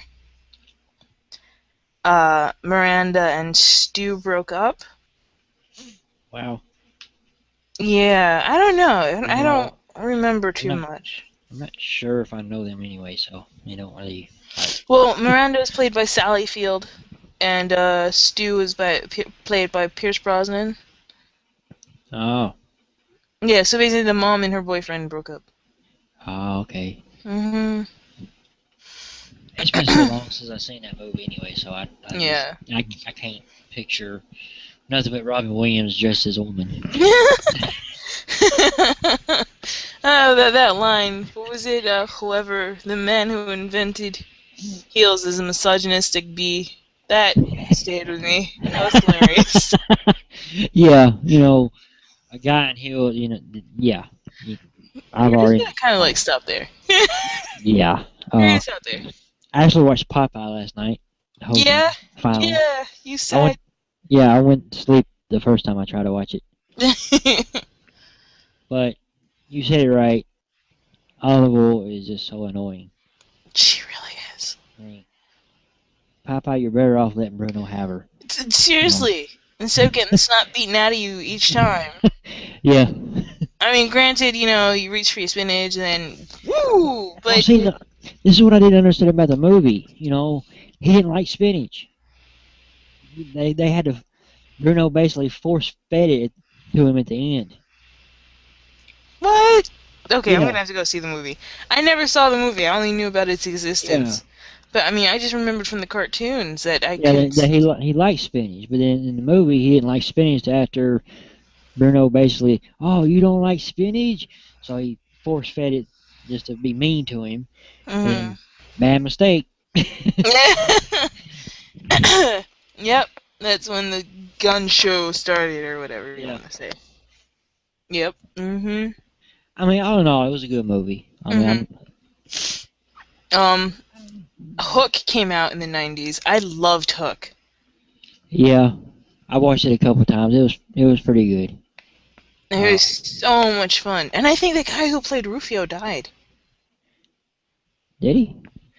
I think so. I think so.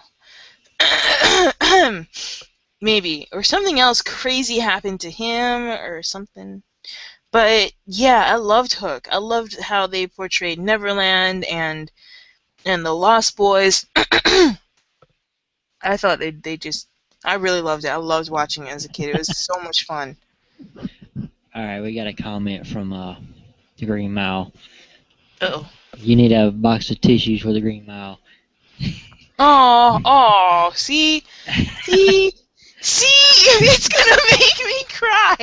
I need to be. And it says that movie will not get you in the mood for a bit of hanky panky. So.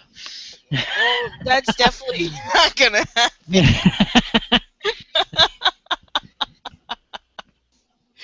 Oh my god! I'm gonna hold my comment to myself.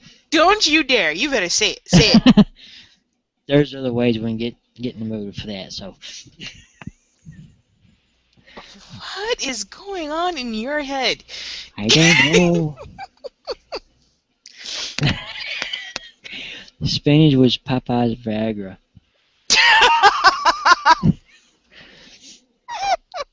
I'm calling him Teddy Bear.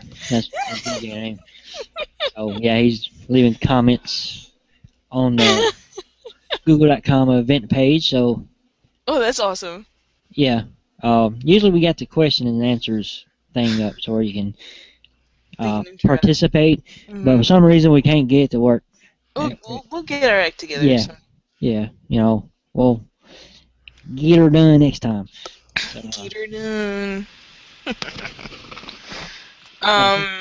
Go ahead. Yeah, no, I totally don't remember where I was gonna go. but we were talking about Hook. Hook. Yeah. Yeah, that's who I'm looking for. I'm looking for the guy who played Rufio. And I think that guy was like 30 years old when he did that role, and he looked like 15. There's a lot of stars that play like teenagers that's really like 24. Mm-hmm. But they just got a very unique young look to them. Yes. Actually, that brings me to one of the other movies from the 90s. Clueless. I don't know if you saw it. I kind of doubt you did. I can't remember. I might have by accident. Or forced to. Little rich white girl in her little rich community with her little rich friends, blah, blah, blah. Yeah. Yeah, all of that. Well, the woman, who played her friend, Stacey Dash, I think that's the actress name? Yeah. They're supposed to be 18. This chick looks like she's 18. I think she was, like, in her late 20s when she did the role. Wow. Not even 18. Probably a little younger. Oh, what about I Know What You Did Last Summer? I never saw any of the movies, but I know it was a running gag about the title. Yeah, I think it might still be going. I don't know. Man, I remember because it was I Know What You Did Last Summer. Okay, fine, whatever. Then it was I Still Know What You Did Last... No. There was a movie between I Know What You Did Last Summer and I Still Know What You Did Last Summer. I don't remember what the title was. Yeah, I liked the first one. It was good, you know. Yeah. But then it kind of got corny and like, oh, I think scary movies kind of. I think they've got like 5 or 6 of them, whatever. And I think the first one or two had something to do with the spoof of that. They spoof off a lot. Yeah. I feel like they're going overboard with those spoof movies, though. Yeah, scary movies going way too overboard.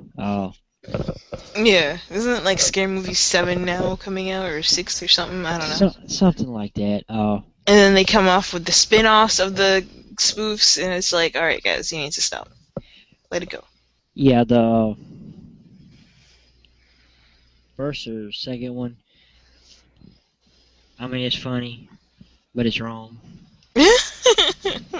That was the guy, the Scream one, right? Scream, yeah. Yeah. Yeah, Scream is what I was... yeah. I got... so you got Scream, that mask. Yeah. You know, when you first saw it, it was scary, then all of a sudden you was like, who cares? Well, it didn't help that they came out with commercials that mocked it, and... You know, I mean, there was the phone commercial that completely mocked it because they were going. That was when that whole "What's up" thing came out, and they were like doing that forever. Yeah, the beer commercial. Mhm. And it would just go on and on and on. It was funny. Like the first 3 times you saw the commercial after, I was like, Nick, nope, we're gonna just stop. Yeah. And now I'm sitting here going, I had another movie, or I was going to try to tell you about the funny, scary movie moment and it's kind of weird. It's kind of like, okay, I guess it was one of the main characters, guy and a girl. One was a virgin, or both of them, I don't know. And it showed, like, when they finally was going to do it. She took off her panties. She had an afro. I remember the commercial for that. I think I remember that. Yeah, commercial-wise. And then I think at one time she was the one on top, and when he got finished, basically shot her all the way to the ceiling. What? Yeah, it was crazy. And then one of the Wayans brothers. That was in the movie. Both of them, I think, was in the movie. But one of them was trying. He had a girlfriend, but he hasn't came out of the closet yet, so to speak.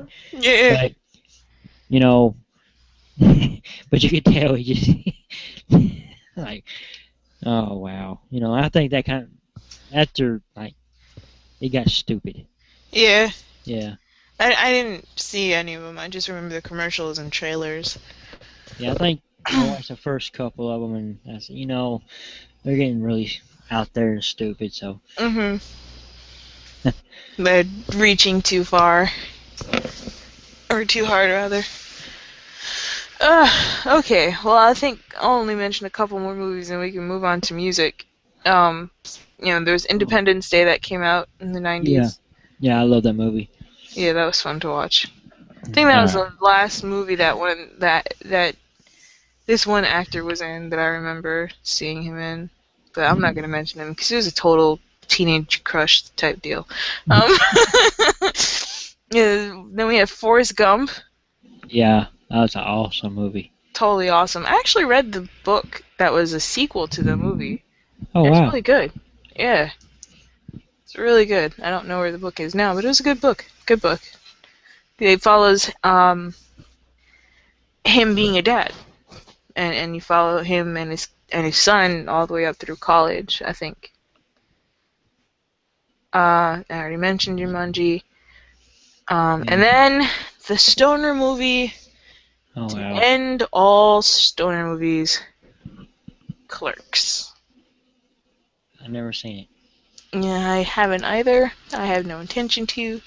But, I know a lot of people who love the movie, that and Clerks 2. But I had to mention Clerks because it was filmed in New Jersey. And oh my gosh, my friend and one of my guy friends who came out to see me hounded me to go and find the convenience store that it was filmed in.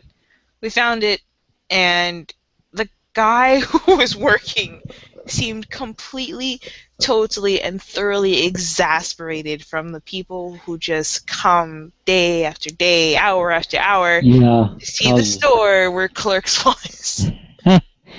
Yeah, I think that happens. I know this ain't a 90s movie I want to talk about. But speaking of like places where a movie was filmed, Hot Tie's one of our old DJs. I went to his wedding reception in Philadelphia, or Phoenix, Philadelphia. Is like a little suburb of Philadelphia. Okay. Where he had his reception was a place called the Columbia. Okay. And it was so ironic because I live in Columbia, Tennessee. Oh. But it was also, I don't know if you remember the movie called The Blob. Yes. Was there a remake? I'm not sure, but that was where it was actually filmed. The original? Columbia. Oh, okay. And yeah. And it had all kind of stuff, over, and they said the same thing. Like, we get a lot of people just like, hey, this is where The Blob was filmed, Yeah. It was a nice place, too. I mean, it was an older type building. It kind of looked like a house. Oh, wow. But it was a bar and grill or something like that. Oh, nice. But it's closed down. That sucked. Aw. I remember because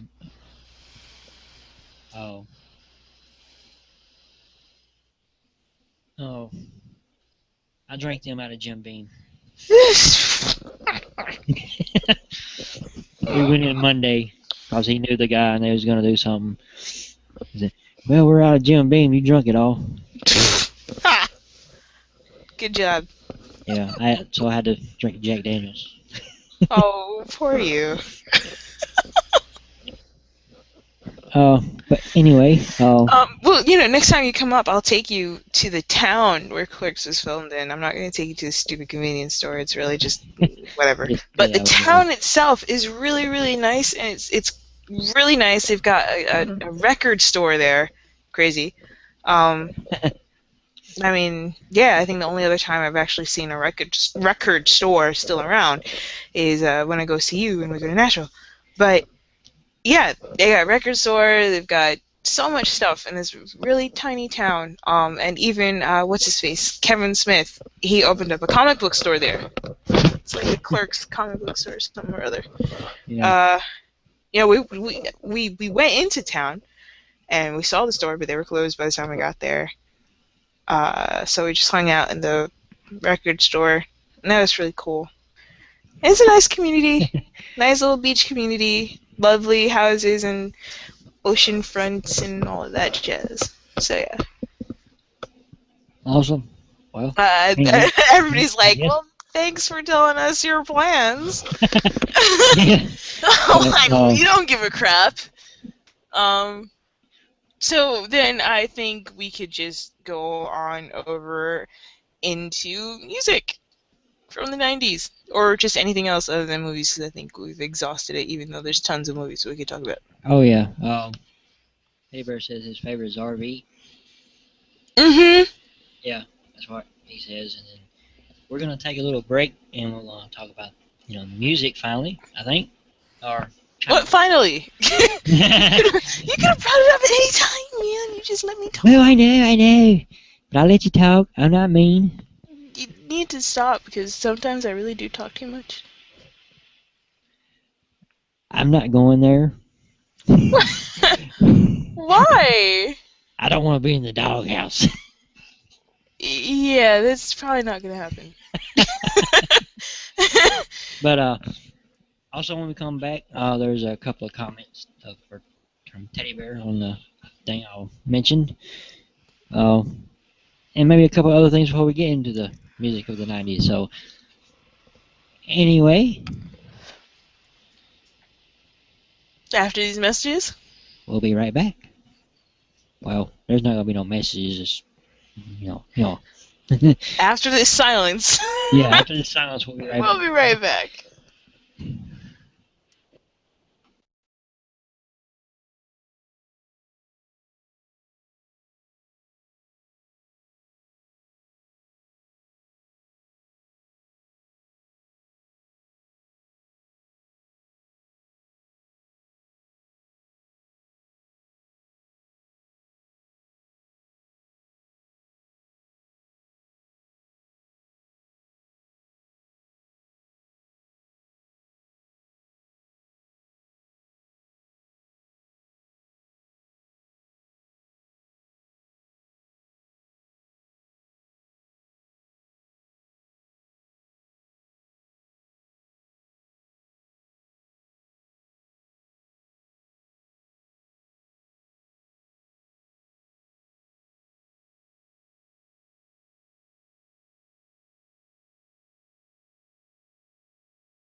Okay, I was on mute.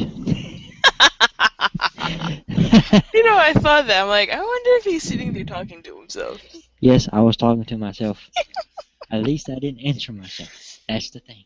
Yeah, they say that, but you do. You answer yourself. I don't mean you. Yeah. I mean, you in general. We answer ourselves. Alright, well, Moving right along. moving right along, I guess I'll try to repeat what I said. If you want to be a part of the WyldStyle After Party show next week or future, just email me at owner at WyldStyleRadio.com or Wyldwest, WSR, at gmail.com, or you can hit me on Facebook if you got it. And all that good jazz. And and we've been talking about 90s movies. We're moving on to the 90s music, but before we get to that, Teddy Bear had a few of comments on the Google Plus event page, and if you all are on there, if you want to comment, go ahead. Next week, hopefully, we'll have the questions and answers, so it'll be a little bit easier to do. But one of them, we can't cure cancer, diabetes, or PMS, but we got 10 different pills to make it pecker hard. And that is pretty much true, I guess you can say. Mm-hmm. Like every which way you can think of, there's a way. Oh, yeah. And then the last one, he was commenting on me being in the doghouse. You need to be prepared for the doghouse and deck it out with carpet and a mini fridge so the doghouse ain't so bad. Yeah, but you're never in the doghouse. Yeah, I know. 2 years and you've never been in the doghouse. I think you're good. Oh, I know. But sometimes I might want to send myself to the doghouse. Aw, that's just so sad. Why? Well, that don't mean you won't come with me. I don't know how to respond to that. Me either. I wouldn't expect you to. Okay, because I'm not. But anyway, the South is going through a heat wave. Summer finally showed itself. Today it got like 105 here. Oh my gosh. Or 101, something like that, and it's supposed to get hotter tomorrow. So the next few days we're under like a heat advisory. Oh my goodness, this sucks. Yeah, so if you're in the South right now, stay indoors on an air conditioner. Yeah. Because it is very dangerous. But this is like the highest it's been all summer. I mean, we've technically had a mild summer. I mean, 80-degree weather for like spring or fall, like nice to be outside, and at nighttime be 55 degrees, need a jacket. First time I've seen myself have to have a jacket. Well, I mean, I work nights, go outside. You gotta have a jacket to sit outside in July. I mean, that's crazy. Yeah, we've noticed that too. Oh. Up this end, it's been chilly. Oh, excuse me. So, how did we segue to the weather? I have no idea. I don't know. I think I had it in my mind that if we was having a hard time or something like that, I'd segue to it and then bring up maybe. We mentioned about the ice bucket challenge last week. Were you challenged? Not yet. Don't even. I'd rather just donate the money. Yeah. I have no problem doing that. Yeah, me too. I've been kind of thinking if someone did, what would I do? Would I do it or not? I'd probably donate the money, and I might get a little cup of ice and pour it over my head. I don't know if I want to go through that. I seen one earlier. They filled up a cement truck of ice water. Oh my gosh. 4,000 gallons of water, and the guy sit under it. Why? Crazy. I think that at that point you just kind of miss the whole point of it. Oh yeah, I mean that's very dangerous. Yeah, it In a lot is. of ways. And It is. I think yesterday I seen R2D2 did the No. ice bucket challenge. Oh, You come got, on. yeah, if you got the you got WyldStyle Radio on Facebook, you can I got shared through there. That page, you'll see it, and you'll I saw also the Kermit the Frog one. yeah, yeah, that was funny. That was funny. That was. And Vince McMahon was the one that challenged him, and the person he called me something. Yeah. Insulted him. First of Yeah, all, my thought is, Vince McMahon, why did you think of a puppet? Muppet. Whatever. but it was funny how he did it. You know, Yeah. his nose went down to his mouth like back, and you see one foot say, "I'm okay, I'm alive." Oh, man. People are funny. Yeah, I guess they'd probably done that more for fun. Yeah. I saw this, I think 2 days ago at work. I was just looking up to see what people have done with this ice bucket challenge. At first I was kind of against it because I'm like, people are just running around dumping water on their head. They're not donating, whatever. But then they came out with a statement saying that they had raised like $22 million, and then I saw another statement the other day. It's like $8.9 million raised in one day. So, good on the Yeah. people who are donating and stuff.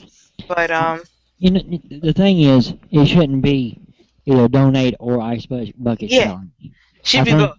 yeah, you should do both. And I'm sure all the celebrities are doing that. Yeah. They're donating and doing the ice bucket challenge as well. So that's a good thing. Yeah, absolutely.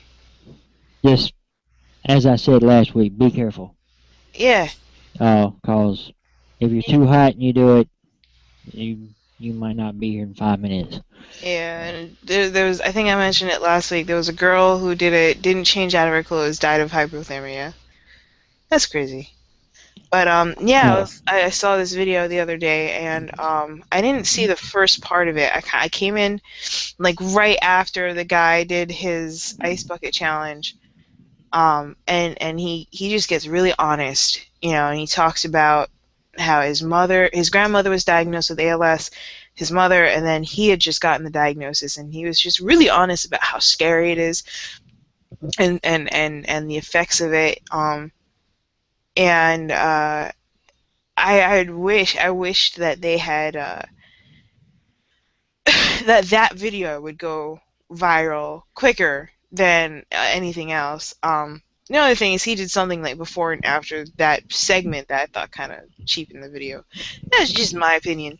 I'm sure everybody else thought what he did was funny or whatever, but I mean, I don't know. I just think it should have been two separate videos, in my opinion. But yeah, I mean, like, dude was really, really raw and very honest about ALS, and for those who don't know, it's a disease that basically just slowly, very, very slowly shuts down your body. You can't do anything for yourself at all, and there's a couple of videos out there of people who have ALS, advanced stages of it. They wanted to do the ice bucket challenge, so they had relatives help them stand up, and when you watch them, it is so heartbreaking because it's like they're marionettes. There's nothing. It is whoever's holding them up is the only way they're standing. Yeah, and usually they got like a 2.5 to 5 year life expectancy. Yeah. Now I did see a video of this woman that has had it for 10 years.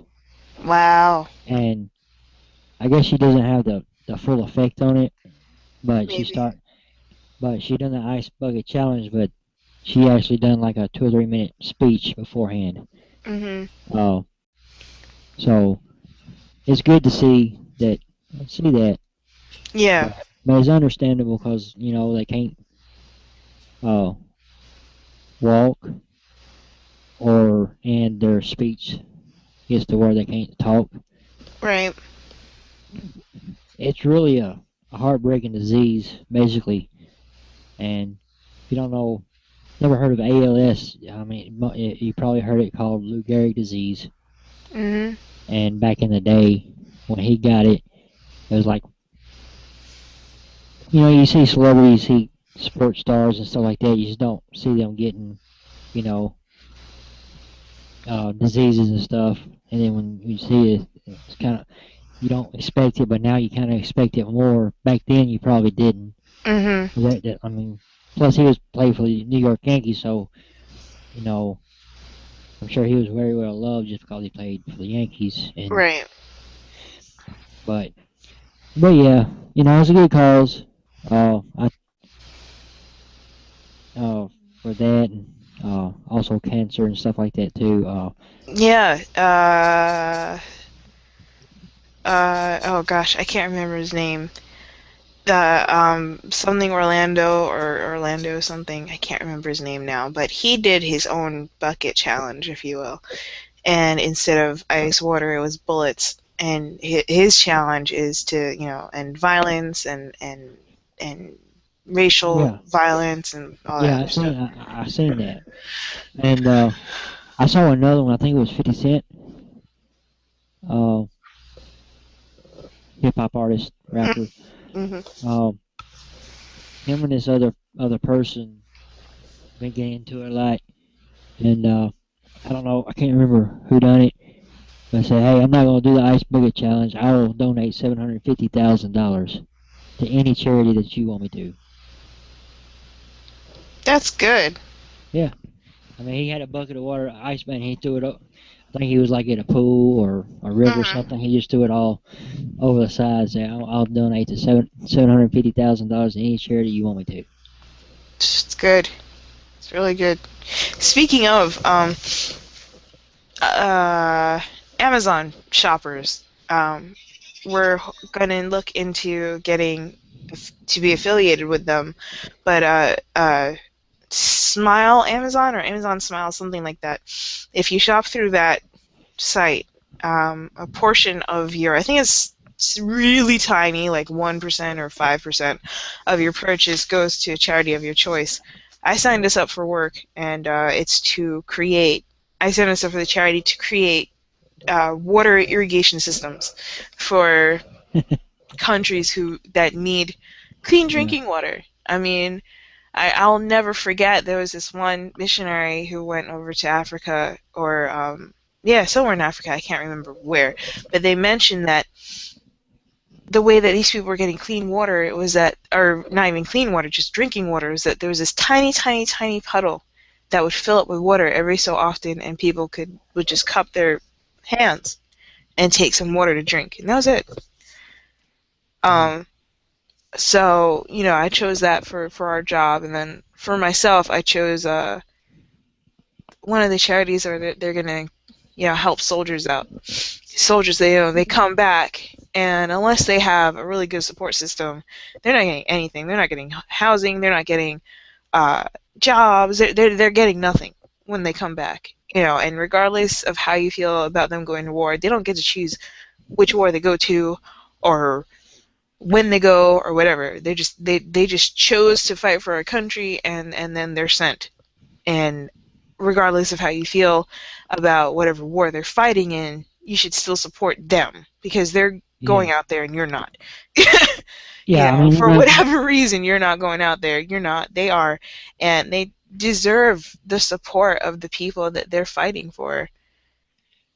Yeah, just because you don't like what they're fighting for doesn't mean you don't support them. Because a lot of them probably don't like being over there, doesn't want to be over there, but they are, so, and they got to do their job, so, because they sworn that oath to do it. Right.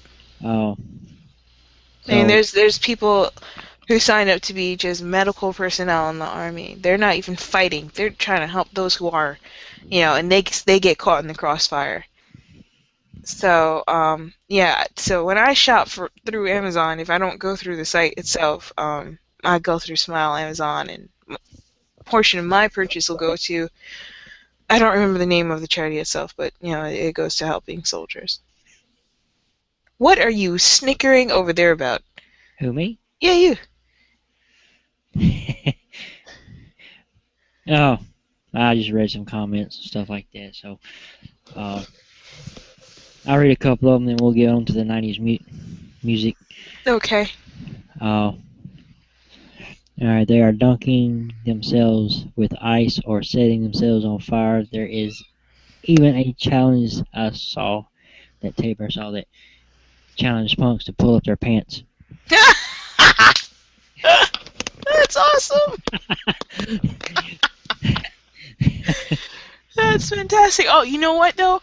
I don't think it's a challenge, like a legit challenge or whatever, however you want to phrase it. But somebody, posted a picture of the, I guess it must have been like that cinnamon challenge, and then the fire challenge, and the ice bucket challenge, and they was like, this next challenge is for all you to go to school and do your work and get good grades. I was like, that's awesome. Yeah, I think I Somebody needs to seen that. blow that up, make that super public. Yeah. But anyway, I guess we better get back on topic with the 90s music. This is the last segment, and usually the last segment is called The Last Drink with Wyld. I'm not drinking, but anyway. So, 90s music. 90s. Whenever I spin at WyldStyle Radio, or when I did at DDR, when I played 90s, I can go on and on for days, I think. So there's a lot out there, and I might have to cheat myself and just look at all the music. Yeah, I'm totally cheating because I can't remember. I mean, we do these topics, and I'm all set for it, and then the question is thrown out there, and it's deer in the headlights. Yeah, you just we come up with this stuff, and we get here, and we forget everything that we was gonna say. Mm-hmm. Well, I remember one thing we were talking about, and it was the nostalgia of signing on with AOL. Oh yeah. Y'all remember those days, people? Oh. I saw that on Facebook the other day too about. Oh really? Oh. About. Oh, and it actually showed. The actual AOL signing in to the dial-up. Oh, really? You had to sit there and wait. Yep. 5 minutes later, wait. Oh man, I've had that happen a lot of times before. I mean, I had AOL for a little while, then I went to a more local, more trustworthy internet provider at the time. I'm not even sure if they're still around. But it was basically the same thing. You heard that little dee-doo. Yep. And sometimes you just took forever. If you wanted to download, like if you was downloading songs or video, it just take an hour or two. Now, now a song don't take more than a minute, 30 seconds. Not even. Yeah. Well, I don't know. If you're transferring something on Skype, you really don't know. One person's screen will say, 10 hours, and the other person's screen will say 3 seconds. Yeah. But anyway, yeah, I remember. You get online and you sit there and you watch that screen and you just wait. The first little screen lights up, and then the second one you're just waiting, and then that one would come up, and then you're like, all right, come on, little guy, and the little guy would come up and do his little animation, and then you heard those 3 words: "You've got mail," and that was like the highlight of your day. Oh man. Yeah, we were talking about the chat rooms and stuff. Yeah. What? Which ones did you hang out in? Well, I didn't really ever go to the AOL chat rooms. I always went to the made by users chat rooms, and it was arts and entertainment category, and that's where all the role-playing stuff happened. So at first I started off in all of the Zelda-themed role-playing rooms, and then I'd branch out, and I'd go to medieval stuff and whatever, and it was good for a while, and then after a while it was nothing but, like, gay anthro bar, or slave auction, or it just completely Just like, changed. yeah, there was nobody there who wanted to just role play for the sake of role playing, of creating a good storyline. Everything was about sex, and I was like, okay, I'm done. Well, I didn't really. I went into AOL for a little bit, and it was kind of like blah, because there was so many people. I just, I'm not a person that just starts a conversation. I mean, I said hi, and nobody would talk, or say hi to me. So, well, screw y'all too. Yeah. Well, one thing I remember is that the rooms would go so fast. Yeah, and that too. I was like, so I was kind of turned off of chat rooms for a while. Then the guy I used to work with when I worked in another job, introduced me to multi-city chat room. Well, multi-city was like a whole bunch of chat rooms. There was a lot less people and a lot more fun because you could actually interact and stuff with them. And there's Callie. Callie! Welcome to the conversation. We're talking about AOL and chat rooms and stuff, signing online in the 90s and all of that good stuff. Oh. Fun conversations. Yes! The one to get you in trouble. Oh, really? Oh. Really? Do tell, Callie. Yeah, go ahead, tell. Go, gossip, right here. No, then I'd get in trouble. With who? Oh, Nobody will know. Yeah. And it's old. It's old. It's past tense. It's way past tense. Yeah! Nobody's gonna say anything. For all you know, they're gonna be like, hey, Callie, I did that too. Hell, we probably all do that shit. Oh, most likely. Probably. Yeah. But I'm innocent. I ain't admitting to nothing. Yeah, okay, so then that tells me that those chat rooms I used to see, she was in them. Sometimes I'd wonder, I wonder if we ever, accidentally met back then, a long time ago, in a galaxy far, far away, and just didn't know each other. I mean, I was still Wild West back then. I've been Wild West since I've been online, basically, so. Oh, I've had so many reincarnations, it's not funny. Yeah. For all we know, we've probably all met, I've probably met everybody so far that I know online about 5 or 6 times. And it's the only time it's stuck. Yeah. I mean, yeah, the only one I really remember from AOL is my last one. I had that one for years, and it was Ice Empress 4000. So if anybody's listening and they remember talking to an Ice Empress 4000, hi! Yeah, well, I think it was AOL is the main reason I spell my name the way I spell it.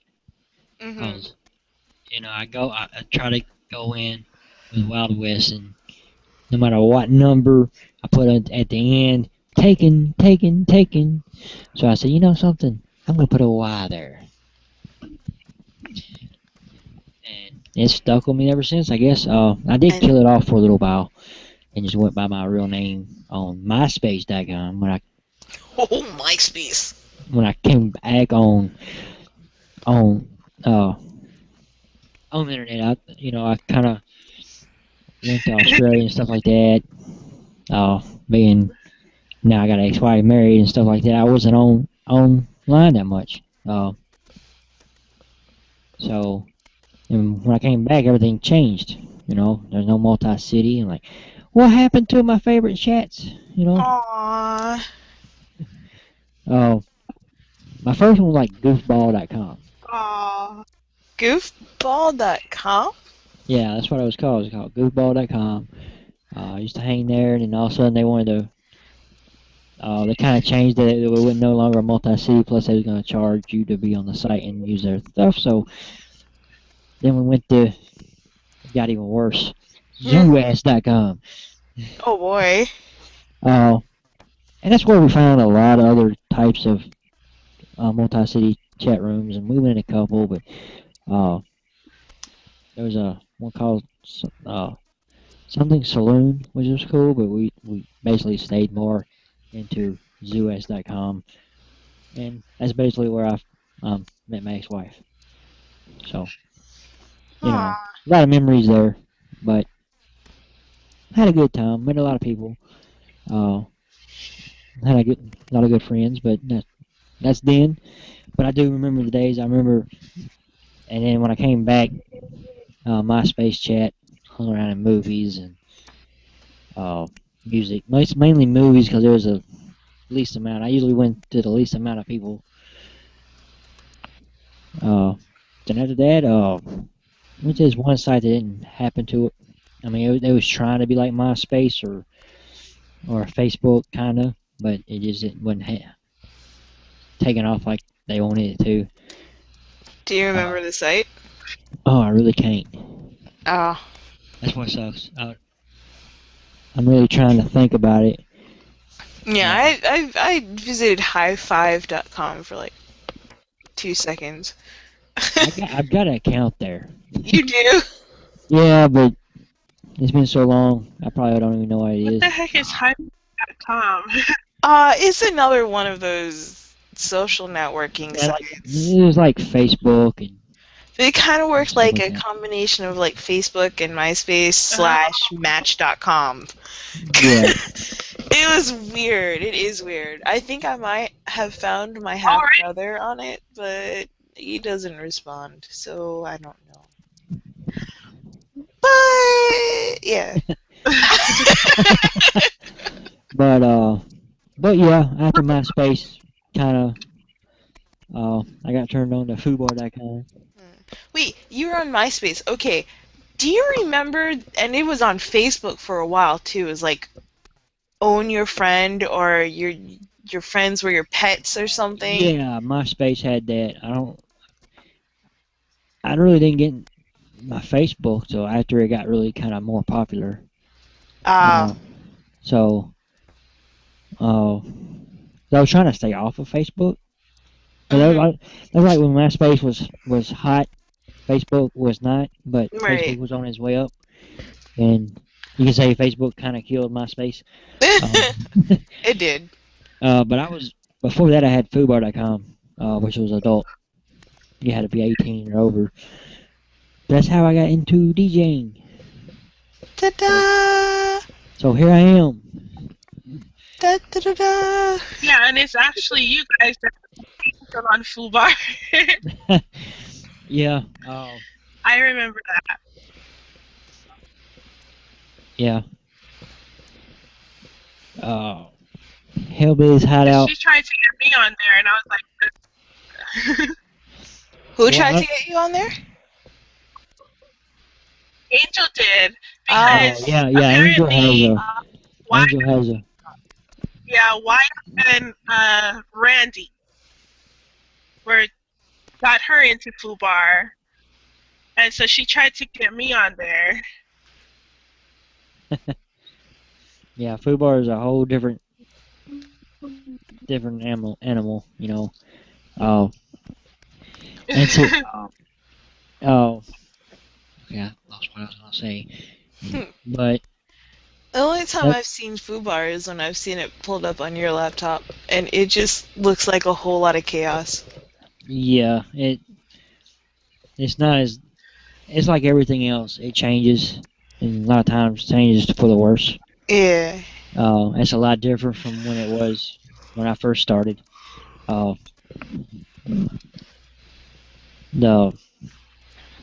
The lounge is what they call the chat lounge there. That's where I started with Hellbilly's Hideout. Had 4 sets, and they closed down. They sent me to DirtyDeedsRadio.com. Well, Dirty Deeds Radio, it was before we was a site that started out as a food bar lounge and turned out to be a site. Then we kind of faded away from food bar.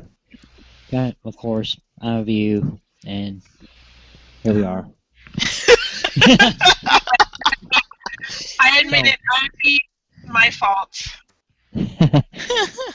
Well, I pulled Kazzy on IMVU, so she pulled everybody else there. you know, actually, Jet was on there. Kazzy and Jet, I guess. I don't know which one came first. But it was a long time. It was probably a couple months before they told me about it. But Kazzy said that she wouldn't try it, and then I got her to try it. It's my fault.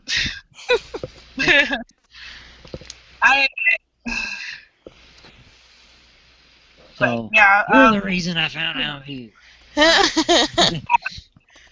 That is my fault. Yeah, but if he didn't find IMVU, he wouldn't have found me. Nope. Yeah, see? So it all worked out. Yeah, it worked out somehow. But here we are. And, yeah, I stayed on AOL for forever. It was a long time. And then all these other real ISP guys came about. And when we realized they had a better deal than AOL, we said, peace out. But I kept my name for a long time. Ice Empress. And then, but I was on Yahoo a little bit. I tried the Yahoo chat rooms, but I don't know. I couldn't get into it at all. The only thing I did get into was the games that they used to have. Oh, yeah, Pool. Cool. That was my game, man. Yeah, I would beat the pants off of anybody. That was my game, too. You know, all the other games, I think I played a couple other games, but I can't remember. I didn't play them that much, so I don't really remember that much. So. But Yeah, Pool was the shit. It was. It really was. That was so much fun. If you ever played Brown Eye Jay, that was me.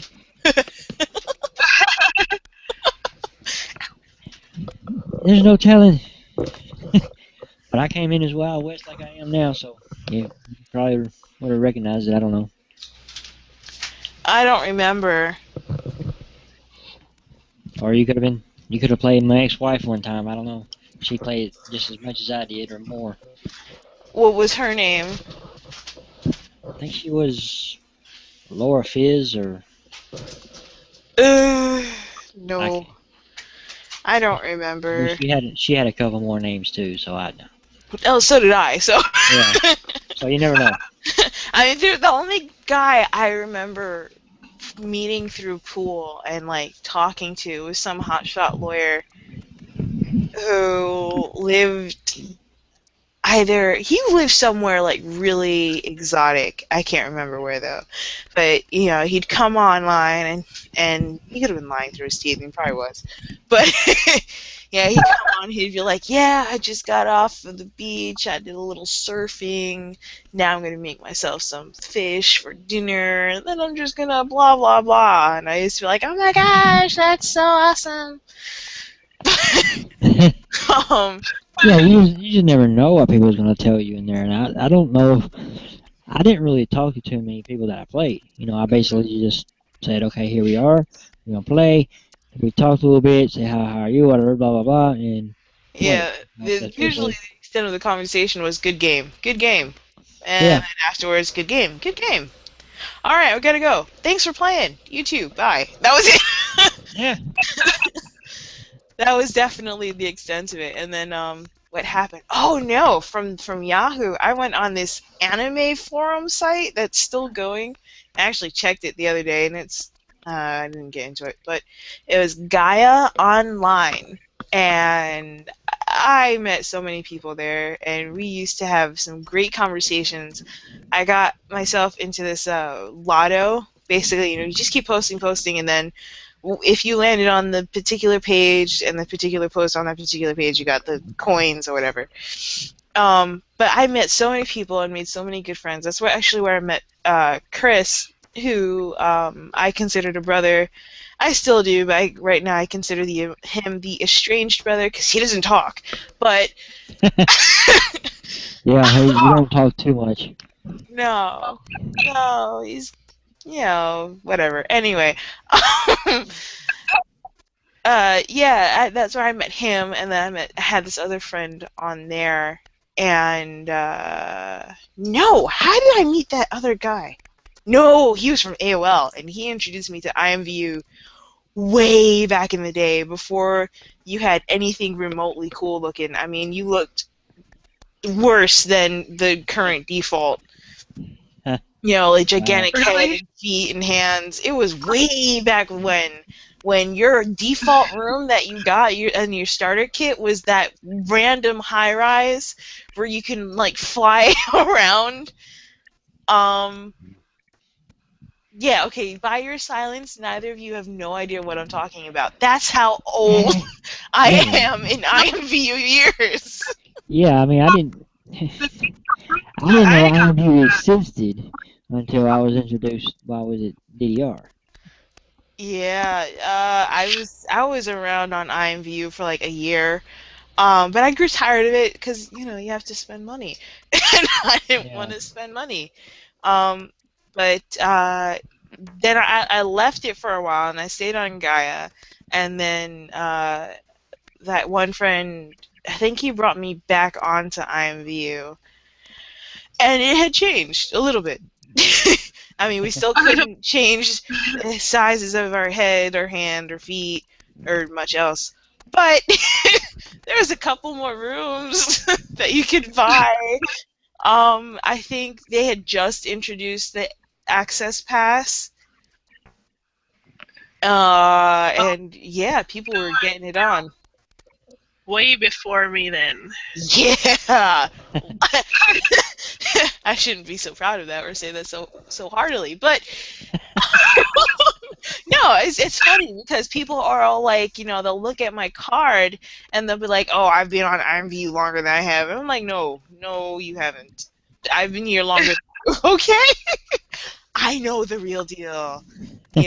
Your default, random chat thing was always that Starbucks ripoff.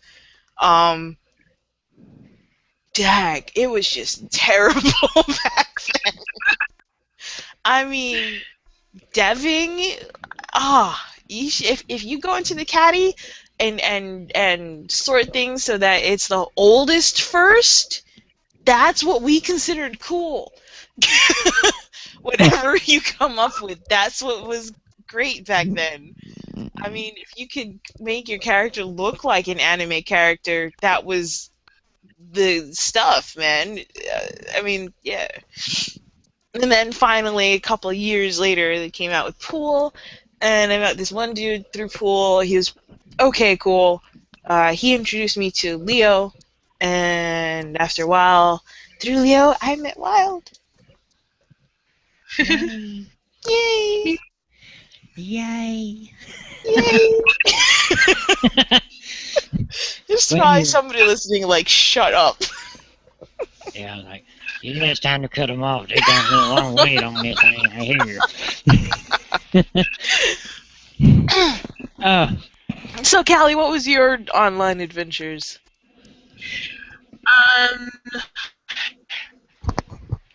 Actually, I got into MySpace because my cousins were on it. So, anytime you wanted to know an update, you had to check their MySpace page. So that was actually the only reason I got on there. And then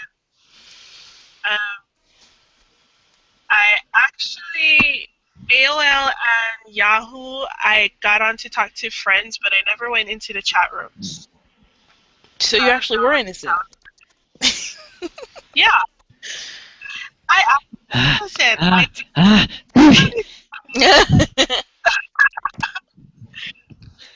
You don't have to be in a chat room to be not innocent. You mean guilty?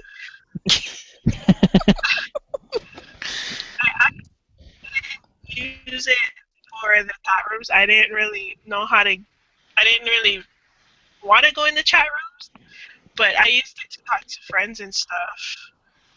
And then my brother's girlfriend got me on IMU. And then I met, who was it? I met Ted, and he brought me to ER. And then Cassie became friends, and she decided to try IMVU, and then she brought everybody else. On IMVU. So, yeah. Wild on IMVU is my fault. Well, so far everybody likes him, so I can't really say. I mean, you really shouldn't say it's your fault. You should say it's because of me. He's here. See, you gotta spin that. So it looks like we have another watcher. Oh, we do. Yeah, friend lover, and I'm not even gonna try and pronounce the next one. But yeah, we got some watchers. So viewers rather. All right. Viewers, we're talking about stuff from the 90s, and right now we're kind of stuck on the internet a little bit. So if you have AOL memories or MySpace memories, or there really was another one between MySpace and Facebook, but I can't remember now. But yeah, whatever your stepping stone to wherever you are now, tell us, share, because we want to know, really. Yeah, and this is what we're gonna do. Even though this was supposed to be our last segment, we're gonna take a little quick, just 1 or 2 minute break. Then we'll come back, finish it up. We'll talk about 90s music, like we were supposed to, I think, for just a little bit. Then we'll finish her up. So we'll be right back. Or actually, y'all can talk if you want to, and I'll go be right back. Oh, don't matter. Just put us on the spot, man. Yeah, I'm gonna put y'all on the spot. Just put us on the spot. Well, we just have to remember not to talk about Wild, because he's gonna hear it. You won't hear it now. Later. Later, when it's way too late for him to do anything about it. Yeah. Well, So, actually, now that he doesn't want to go RV. well, Oh. I'm gonna be RB. Or AFK, if anybody remembers that. Yeah, and stuff like that. I remember I didn't know what BRB meant, and I had to ask somebody. Long time ago in a galaxy far, far away. But anyway, Go be right back. I'll talk while you're gone, so go ahead. I think he's gone. Maybe. I don't know. Nope, he's there. Go! We won't say anything bad. Trust us. Yeah, he's sitting over there going, I don't think so. I know, he's probably poised at the edge of his chair, headphones not on his ears, but definitely nearby, and he's going, should I, shouldn't I, shouldn't I, shouldn't I, should I, shouldn't I? He's over there going, I should trust them, but I don't know if I want to. Yep, any second he'll make a decision. Yeah, okay, I think I heard him leave. Oh, man. Yeah. Make trouble to Wild. What was that? The fun things we do to make trouble to Wild. He enjoys it. I think. Oh yeah, loves it. Yeah, I was on MySpace, but I don't remember getting into a whole lot of trouble on MySpace. I got into trouble on AOL. But not MySpace. Actually, on MySpace, I didn't get into trouble either because I didn't really do anything except post what was going on with me and then check what was going on with my cousins. Yeah, before. I No, go ahead, finish. just really didn't do anything. So it all went south for you on FUBAR or IMVU? Actually, I never got on FUBAR. No? No, they tried, but I just never went on there. It just looks like so much confusion and all this craziness. Every time, well, he doesn't, I don't think Wyld really does it too much anymore, but, you know, he used to be like, oh, I gotta level up, and then he's like, well, I've leveled up, but I haven't done this, and so I can't go, and I'm just sitting here like, okay, you're just talking to people, right? Why do you have to level up? I know, it's because Angel was telling me that she needed to level up, so I needed to join, and I was like, what? What is that? I know, I'm like, the only time I have to level up is in a game. As far as I know, this isn't a game. You click on people, rate their picture, and then you have to still pay? I'm like, no, that doesn't sound right. I was confused. I was like, no, that's okay. I got the IMV drama. That's pretty much all I can handle right now. Oh, man. When I started on IMVU, I didn't do much, you know? I think I've actually reverted back to the way I used to be. After a while, I would do the, you know, random chat thing, and I'd meet people and add them, but it just got weird. Got really weird. I haven't done that whole random chat with anybody thing in a long time. The last time I did it was a good 5 years ago, I think. I am truly not, I'm not even exaggerating there. It's got to be a good 5 years ago. What you talking about, Willis? Doing the random chat thing on IMVU. Yeah, I used to do that when I first got on IMVU, and I said, you know something? These people are crazy. That's why I stopped.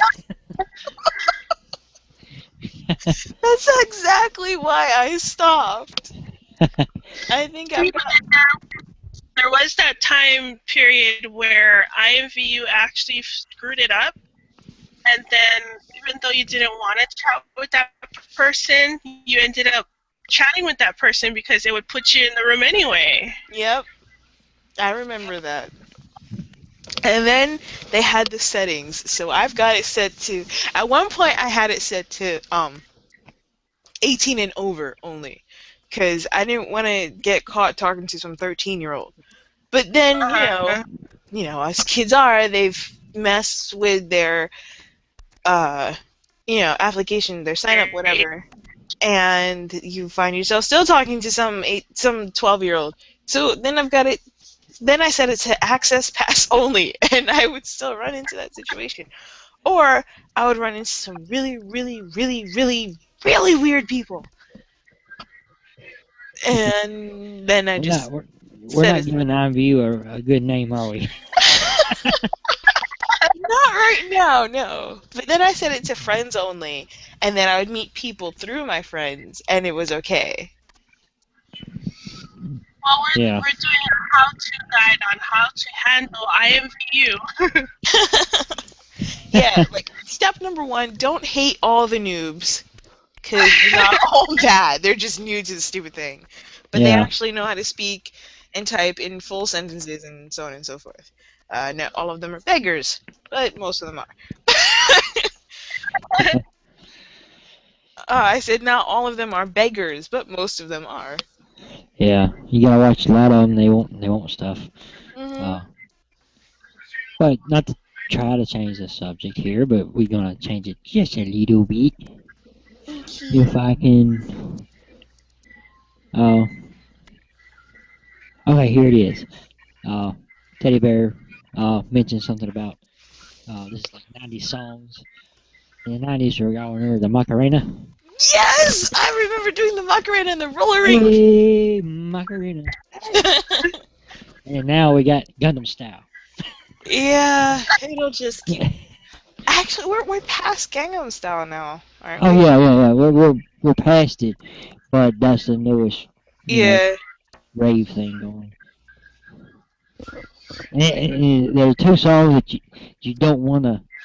This would they'd be in the classification that you don't want to like it, but you do. Oh. For some stupid reason you like it, you just can't help but like it, and you don't want to. Like, get away, get away from me. What's with the accent? I don't know. Oh, God. I just figured I'd test out a new accent. Okay, it worked. Oh, did it? Just go on with the song title, Scotty. Scotty. Who's Scotty? What's the song? What? You said, it sounded like you had a song that you shouldn't like, but you do. I was talking about Macaroni and Gundam Style. Oh, okay. Okay. No, I don't mind Macarena. I still like it. That was fun. And then there was the ketchup song. The ketchup song. Yeah, every time I say that, that's the same reaction I get. Over this end, it was really popular. You'll have to look it up. But yeah, it's Macarena, the ketchup song, and then I don't know what we had after that. Oh, you had the Gummy Bear song. I don't know how popular that was, but I just know, yeah. Oh, there was the hamster dance song. Oh. Yeah, I don't know what y'all talking about. We don't know what we're talking about either. You don't know? Oh my gosh, I'm totally gonna annoy the both of you with all these songs. Right now, you guys are just making me so happy that I am in Hawaii because I never heard of these songs. Oh my gosh. Those songs are definitely it. And then that stupid frog. Frog. Yeah. I can't remember the name of him. Kermit! You can't. No. Everybody You loves don't like Kermit. Kermit? Everybody loves Kermit. And he didn't have a song. Oh. I can't remember the stupid frog, but yeah. I can't remember anything.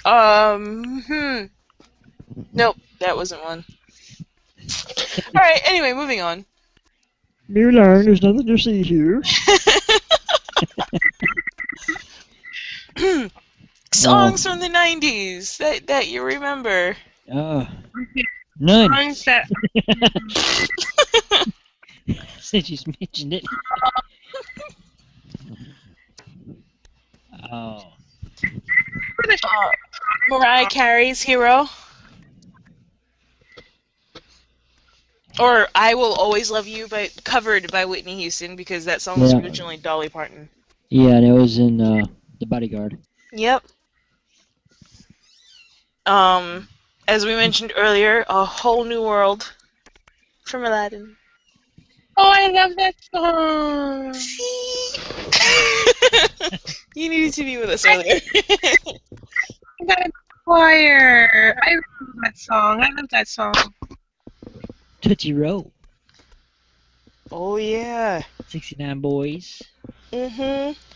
Okay, I know neither of you are going to remember the song, but it came out, and I just remember girls here in this area loved it.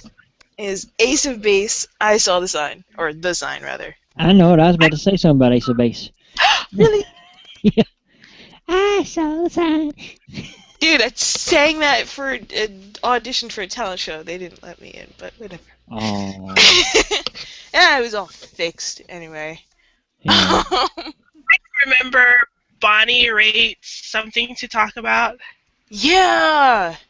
I love that song. I'm sure you gave him something to talk about. Shut up. Okay. Alright. This is the song that people give me this look like if I could backhand you now, I would. everybody hates this song, but I completely love this song because if you hear it, there's no possible way you can really stay in a bad mood if you're in a bad mood. There's no way. Okay? Oh,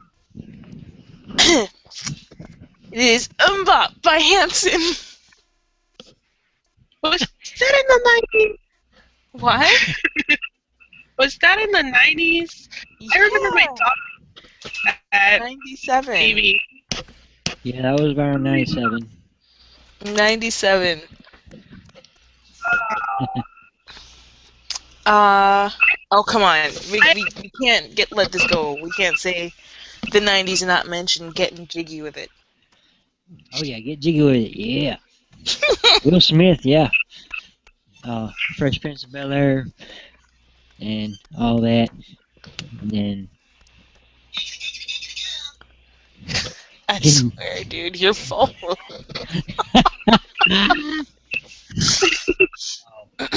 No, okay, for your movie earlier, Armageddon, Aerosmith, I Don't Want to Miss a Thing. yeah. Oh, I love that song. Mm-hmm. And then, oh my gosh, this song drove me nuts. Baby One More Time, Britney Spears. Oh my God. I just remember this one, Nothing But a Cheap Thing. Yeah, definitely. I don't think that. Oh yeah, that is the name of the song. Sorry. Dr. Dre. Mm-hmm. Oh man, do you remember Unpretty by TLC? Oh, yeah. Which song? Which song? Unpretty? You know, I remember the song. I just can't remember what it sounds like. Oh, well, you'll have to look it up afterwards, but it was a Yeah. good song. Lauryn Hill. Huh? While we're taping. Nobody needs to go deaf.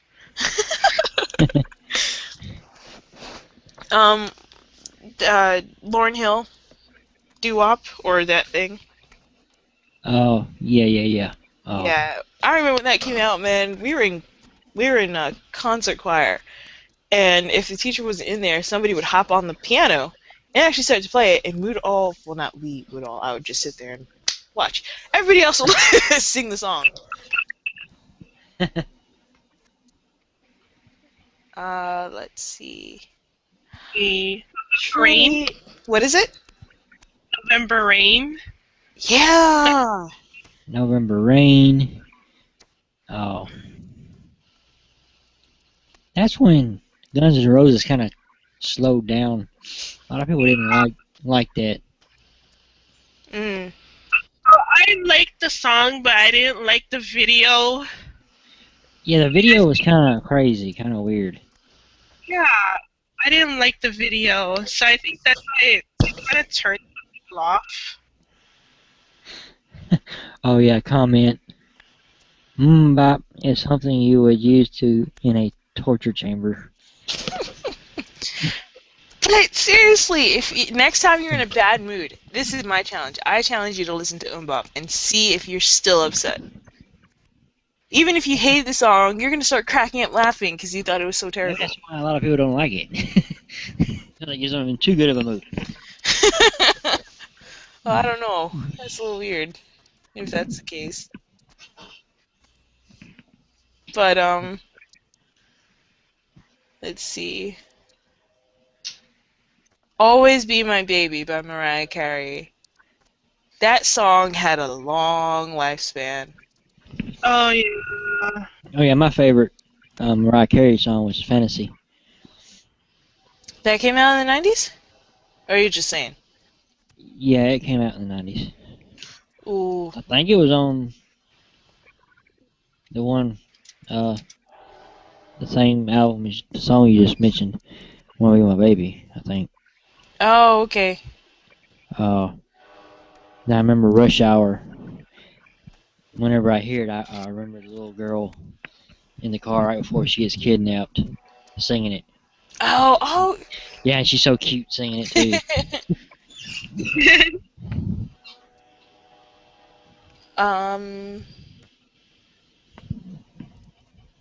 I remember when A Man Loves a Woman came out. Well, with Michael Bolton covering it. When a man loves a woman. Yep. Oh, and Black or White by Michael Jackson. Oh, Yeah. man. I remember when that came out. Oh yeah, 91. They even had or 90, 91, I think. Yeah, 91. Yeah. Oh. Did you see the TV special? No. Oh, you didn't? No. Yeah, they actually like hyped it up. It was like between two shows or something, like a 30-minute show. They showed the video. They talked to him, and he actually had a dance thing, just without music or anything. He done all his dance moves and whatever on the top of a car. And then he jumped and he crushed the hood of the car or the top of the car. And they interviewed him as well. They interviewed Slash, which played the guitar. Mm-hmm. In Black or White. Oh, wow. And I could not wait to see it. I was a big Michael Jackson fan back then.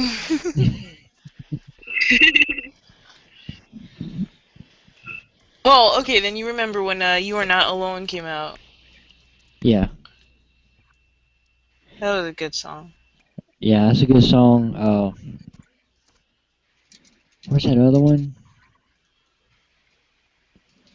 I get that one and this one mixed up. It's a very long song just because it has what you call it? Like a choir and stuff like that. It might be You're Not Alone. Maybe. But I'm looking it up. Oh, I just thought of a song. Oh, Gangsta's Paradise. Yeah. Dude, that was the one rap everybody tried to rap. Oh, yeah. Will You Be There is what I was talking about. Oh, okay. Yeah. But yeah, Gangsta's Paradise, that was... No matter who you were, no matter where you were from, nothing. You were trying to do that. Yeah. Rap. And they wanted to give him an Oscar for that song or something like that, but they couldn't because it was a cover. He didn't write the song. No, he didn't? No. He actually did that song because of a movie. Yeah, it was Yeah, it was with Michelle Pfeiffer. yeah, no. The video had Michelle Pfeiffer while Coolio was in her face singing the song to her. Yeah. Dangerous Minds? Yes. Yeah. Yeah, I like it a lot. A lot of controversy because of the movie. I'm not really sure why, though. I don't know. It was probably a lot because it was set in like a lot of the kids were gangsters or whatever like that and trying to bring them out or whatever. I don't know. I don't remember much about it. It was a good movie.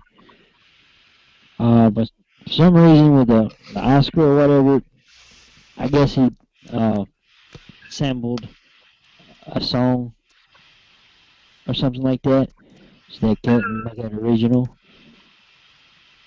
I don't know if it was an Oscar or what, but it was like one of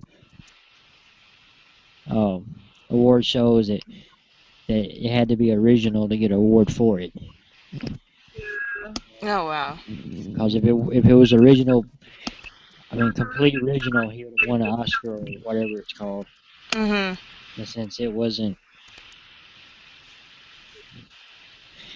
all original, then he didn't win it. So I think that's what it was.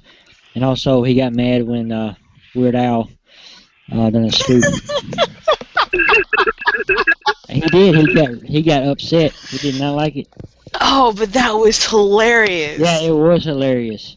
Amish Paradise. Yeah, Amish Paradise. Oh man, I think I knew more of the lyrics to Amish Paradise than I did for Gangster's Paradise. I think so too, because a lot of times when I hear them, I want to say, I want to start it like as I walk through my garden where I harvest my grain. I look at my life and I realize it's so plain. Oh my gosh. I meant to watch those videos that he did recently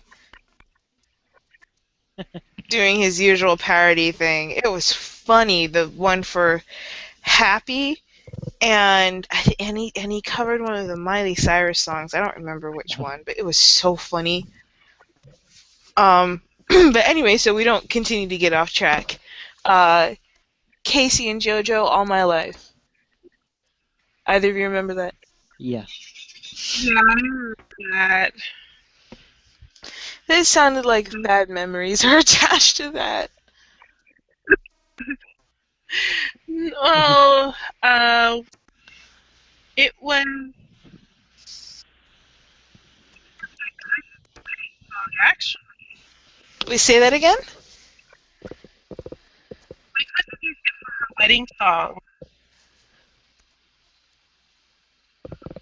Okay, all I heard is wedding song. Yeah, someone is a wedding song. Oh, okay. I don't know. I don't remember. Couldn't hear.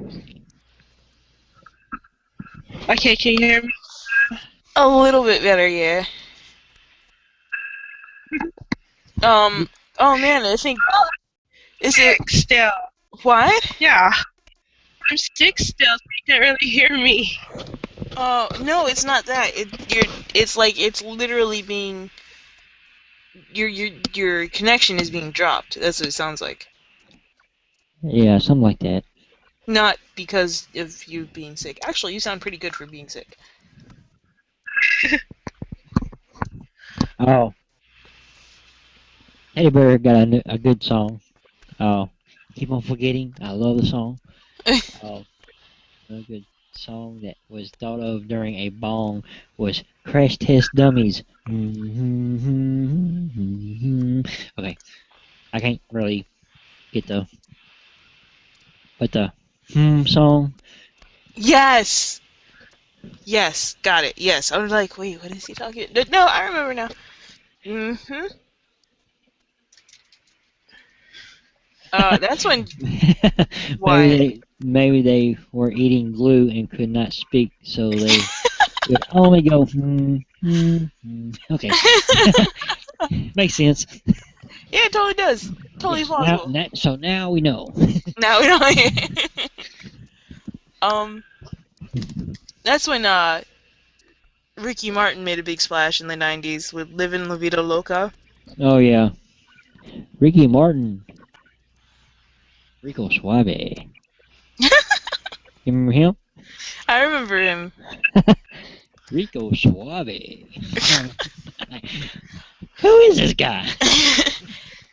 Actually, Wild, in the 90s is where one of your many theme songs came out too. Yep. Will Smith, Wild Wild West. Yep, there you go. From the movie Wild West. Wild West. Yeah. You can see why I like the 90s, huh? I don't know if either of you were into them, but Savage Garden came out with Truly Madly Deeply. I listened to it a lot when my ex-wife, she loved them. Oh, okay. They're from Australia. Oh, really? Yep. Go Aussies. Oh, AC/DC's from Australia? Yeah, knew that. Now, I don't know if this is true, but I heard Nickelback, or some of them, are from Australia. I'm kind of iffy on that one. I'd have to look that up. Oh. I might be thinking about somebody else. Oh man, there's so many good songs that came out in the 90s. Oh yeah, there's a lot. There's a lot of things good in the 90s and stuff. Mm-hmm. Ice Ice Baby came out in the 90s. Nice. How could we have forgotten that? I didn't know it came out in the 90s. That was like 89. Yeah, well, Barbie girl. That came out in the 90s? Yeah, that did Yeah, come it in the 90s. Yes, because I remember we're skating to that at the roller rink. Oh, I miss the rink. I didn't even realize that our skating rink is still open. Is it really? Oh my gosh, we have to Yeah. go. I think it's still open. It's still Sounded there. like a teenager just then. That was really bad. I had another song before I saw the Barbie girl thing. And I can't remember it now, so it's not been important. Mm. Oh, yeah. 500 miles. Definitely. Oh man, I love that song. It's so much. Oh, technically, it came out in 1988 over in England. Oh, but Benny was in the but 90s. It didn't come out in the U.S. till 90, 91, something like that. Yeah, that was So- for Benny and June with Johnny Depp and I forgot who the others were. I would walk 500 miles and I would walk 500 more. I actually, my mom and dad, I was downstairs one time, and I was watching PBS public channel, and they do like sometimes music stuff, and they had a folk band or something like that, and they actually sung 500 miles. I think I was in the shower and I was hearing the TV, and I'm going, no. And I couldn't remember the song at first, I was like, no. Polka? 500 miles polka? Oh, what? It might have been polka or folk or something like that. It was like, no offense to any old people, but old people music. Old people music. Lack of a better term. Wait. But I was like, wow, this is pretty cool. Hey, they come up with some good stuff. Yeah, I mean they've turned like a newer type music into. It sounded pretty good. Oh. But anyway, I guess we need to start winding things down here. Yeah. So if y'all got anything else to say right now about 90s music or anything, now's the time. Wannabe Spice Girls. You want to be a Spice Girl? Yes, totally. Shocking. Oh my gosh. Crazy. Yeah, I think it's time for you to go to bed. Yeah, I guess I don't know if it's a good thing or a bad thing that you know me that well. A little bit of both. Okay, I'll go with it.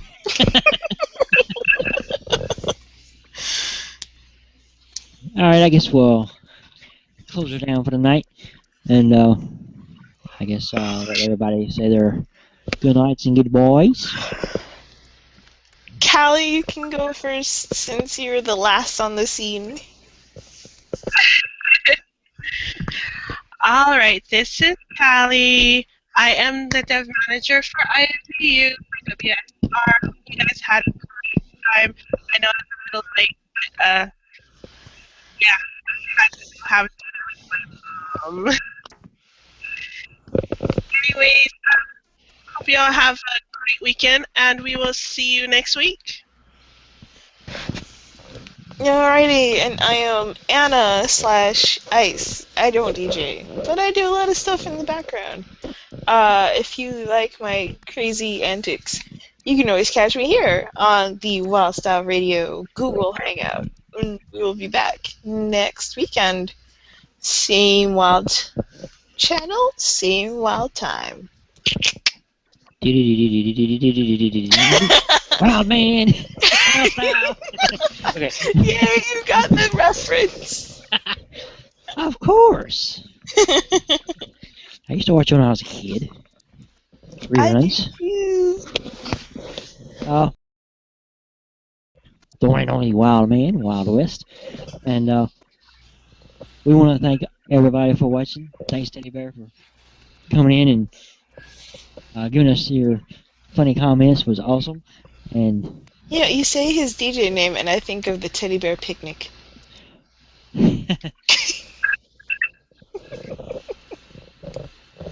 Okay, I should have continued. Okay, I'm gonna not say his last comment. But anyway, I want to thank everybody for listening. Friend lover, everlasting. I don't know. Shut up. What?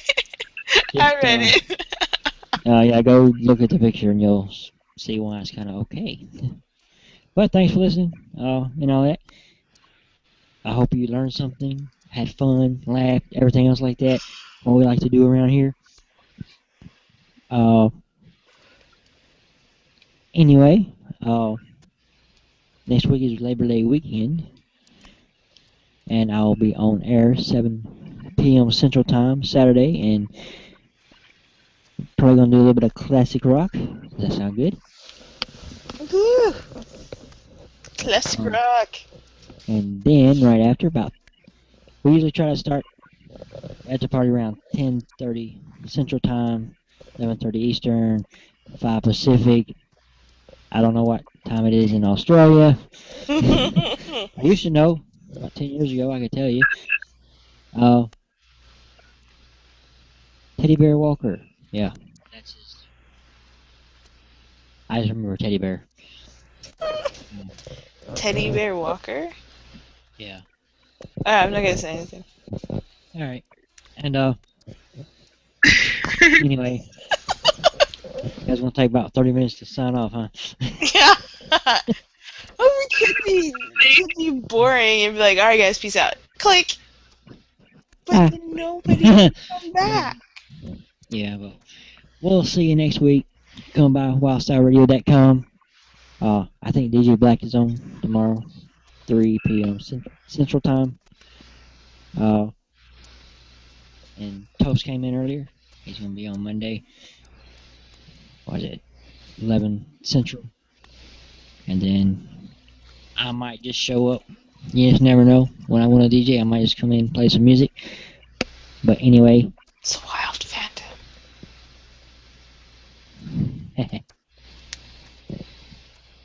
Anyway, till next time, have a good night. Or if you're in Aussie, I think. Well, yeah, you're getting in the evening part, I think. Maybe. Or the next day. Have a good one. That's always a safe way to go. Have a good one. Yep. 5:23 p.m. Sunday in Australia. Oh, dang. So, have a good evening, mate. And I'll see you next time. Bloody hell. Y'all have a good night.